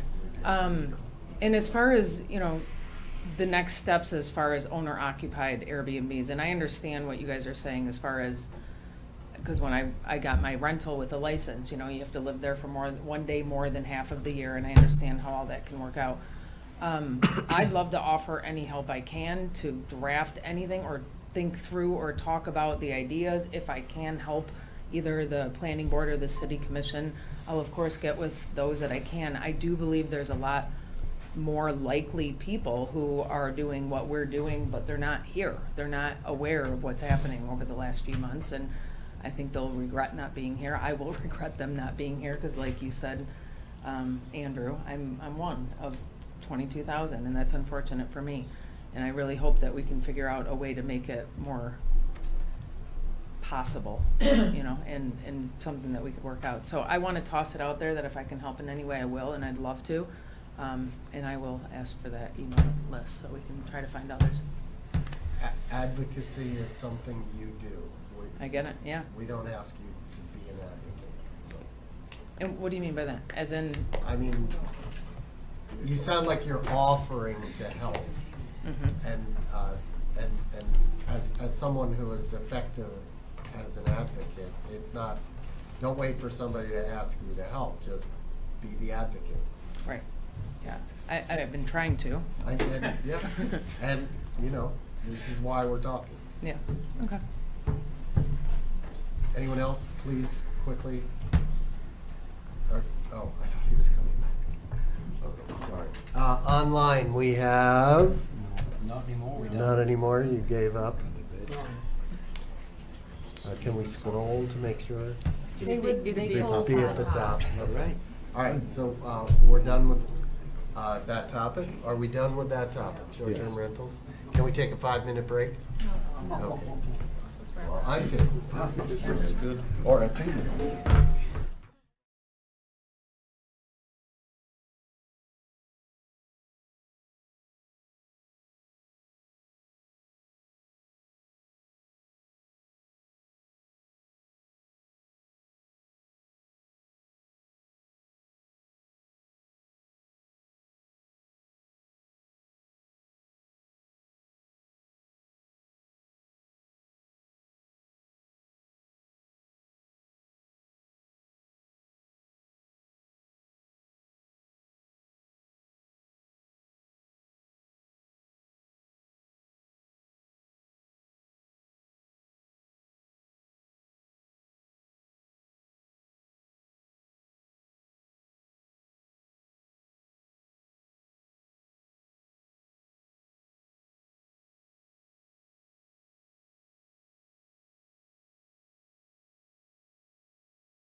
we're back in session. Bang. Nick or Scott? Nick to start, and I hope you'll forgive me for being a little bit blunt. This is not an unimportant project by any stretch of the imagination. It's of course very important. But I guess in the scheme of tonight, and specifically where we are in this process, it's a little bit awkward in terms of timing. We did promise you that we'd come to these joint meetings, and this would be a topic, because it's important. At this point, though, we have done a lot of work. It's been 6 months about. The consultant team, Hauser Levine, is off doing step 3, which is reviewing our existing ordinance, the 180-something page document in great detail, synthesizing that with all of the engagement they've done so far, and providing us with some preliminary recommendations. We're expecting those late June, early July. We don't have them yet. All I have for you is everything you've seen on the website, which I did update today with some summaries from the public engagements in April. So I'd like to just kick it back with you, to you, Mayor, to give me anything else, anything high level and concise that you might like to add to the conversation at this admittedly awkward point before we the rubber hits the road in a way and we start to get down to the real work. So Scott, anything to add? No, I don't. Thank you. Well, this could go quickly then. I guess my biggest question is with community engagement and how that's gone. I know that will continue, but you have it down here as one of the first 2 steps, project initiation and community engagement, as if it's sort of isolated. And I suspect it's not isolated, but it's begun. Ongoing. That's right, and that was kind of How is it going? How is it going on? As in, do you what's the feel like response the we're getting? community is sufficiently engaged? That's a hard question to answer. I think there's 2 sides to this coin. I think that Hauser Levine is meeting expectations in terms of what they've promised to us. And yes, although it's listed separately, just to be clear, community engagement is throughout the process. So the April engagement wasn't the first or last time that you'll be hearing about it.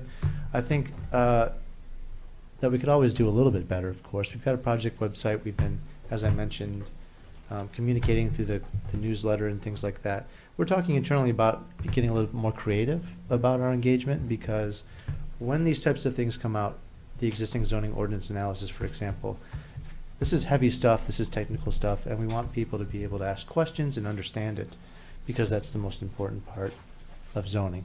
So we are working through internally on some creative ideas, I'll say, on how to improve our engagement outside of the scope of Hauser Levine's contract. So, I'll just add one more thing and then open it up. For me, it's like, I don't want people coming along at the last minute and saying, I just heard about this. That happens a lot, right? And I Of don't know course. how you eliminate that, but that's what if you could eliminate that, community engagement would be perfect, right? You'll never eliminate it. Yeah, I could tell you we'll try our best, but that's kind of the insidious part about public engagement, is that's just a part of it. So we'll try our best, of course. And on top of that, zoning isn't exactly the most exciting project. Right. I shut my mic off. Zoning isn't. Zoning is not an exciting topic that the public is, you'll never get as many people to a zoning meeting as you did tonight. I guess if you can anticipate the types of things that are gonna set them off and bring them out sooner rather than later, right? Well, and 2, it's about the way you talk about it. So I can't just approach somebody and say, hey, do you think the minimum height standards in R2 is appropriate? You speak to them about how they feel and what they see in the neighborhoods, and then it's our job as professionals to translate that into something tangible. Yeah. So it's a lot about how you speak about it. Right. Commissioner Host? Yeah, this is actually piggybacking on the mayor. The first public outreach, I believe 10 people showed up.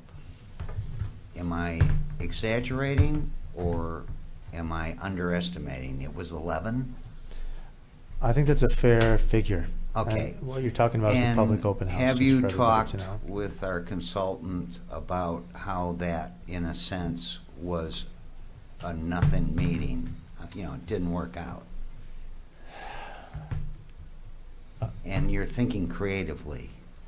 That's why I I'm suggested asking. we're thinking creatively outside of the scope. Most of what you'll hear from not only House of Levine, but other zoning consultants like this or planning consultants, is that type of result is typical. Now, whether or not we accept typical is a different question, which I'm suggesting to you that I'm not so sure that we're going to accept. And it's why we're thinking creatively about how to get these types of conversations out a little bit better. So it might have been our first attempt, and we have learned from it, I would say. And I like to think that we would grow from something like that, and not to be repetitive, but do a little better, I'll say.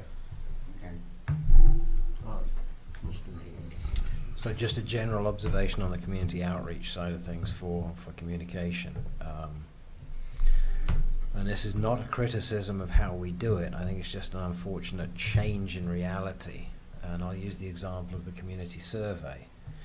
So I had to ask, where do I find this public URL? Oh, it was put on social media. Well, I've been looking for it because I'm the one that asked for it. I never saw it come through, so I had to hunt it down. And then as far as communicating with people, I asked one of my neighbours, hey, have you filled out the survey? Oh yeah, I got something from the city. I threw it away.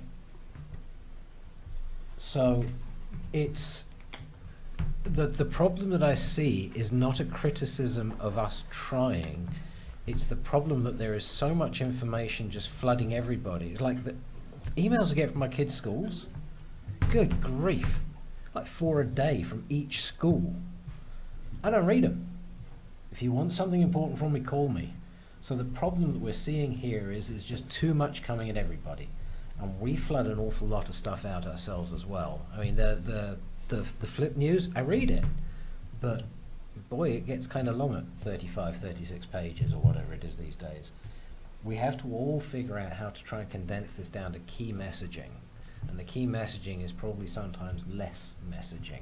So that when it actually does arrive, it's more a case of, oh, what's this? As opposed to, oh, good grief, not another one. And that may be part of what we're seeing here, Nick, is just that flood of read me, read me, read me as well. We're just done. I'm done. Yeah, and you're one of 22,000, to steal your phrase, because you stole it. Feel free to steal it. And I feel that way too, but I think there's plenty of residents in this town that have all the time in the world to read all the things that they get too. So it's got to be more than one approach. We've got to make Not arguing, I'm just giving comfortable, a commentary on what I Yeah, think is it's- failing in general, and it's nothing to do with the city as well. I point out for my kids' schools, both of them, it's the same problem. It's just a flood. It just kind of needs to be one thing for however we consolidate everything and then just pick the major bullets out of it, and then I don't have a better solution. I'm just pointing out that that is a problem overall, and that's why I think you're with the most exciting subject on earth struggling with an audience.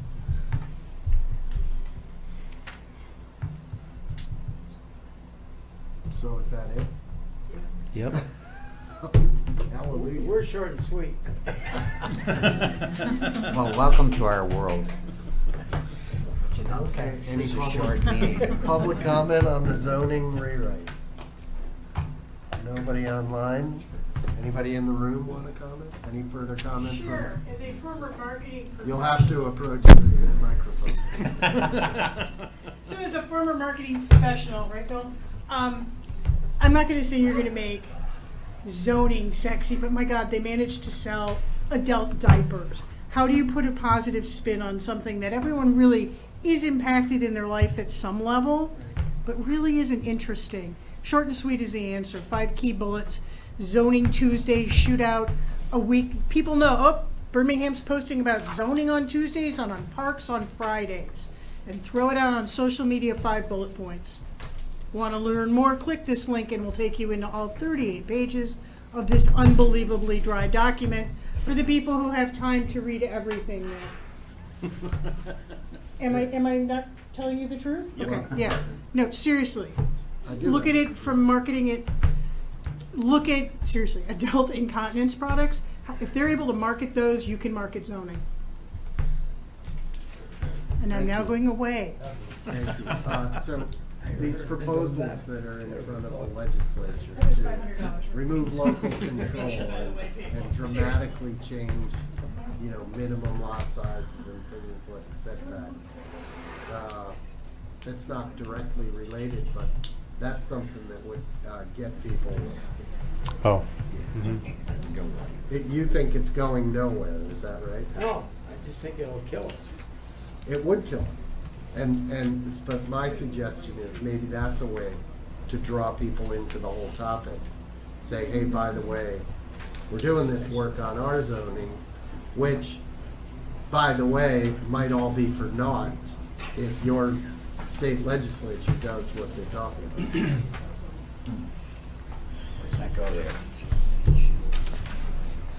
We'll be here another hour. Motion to adjourn? Motion to adjourn. Second. Okay, adjourn. All those in favor? Thank you, planning board. Yeah, I'm in charge.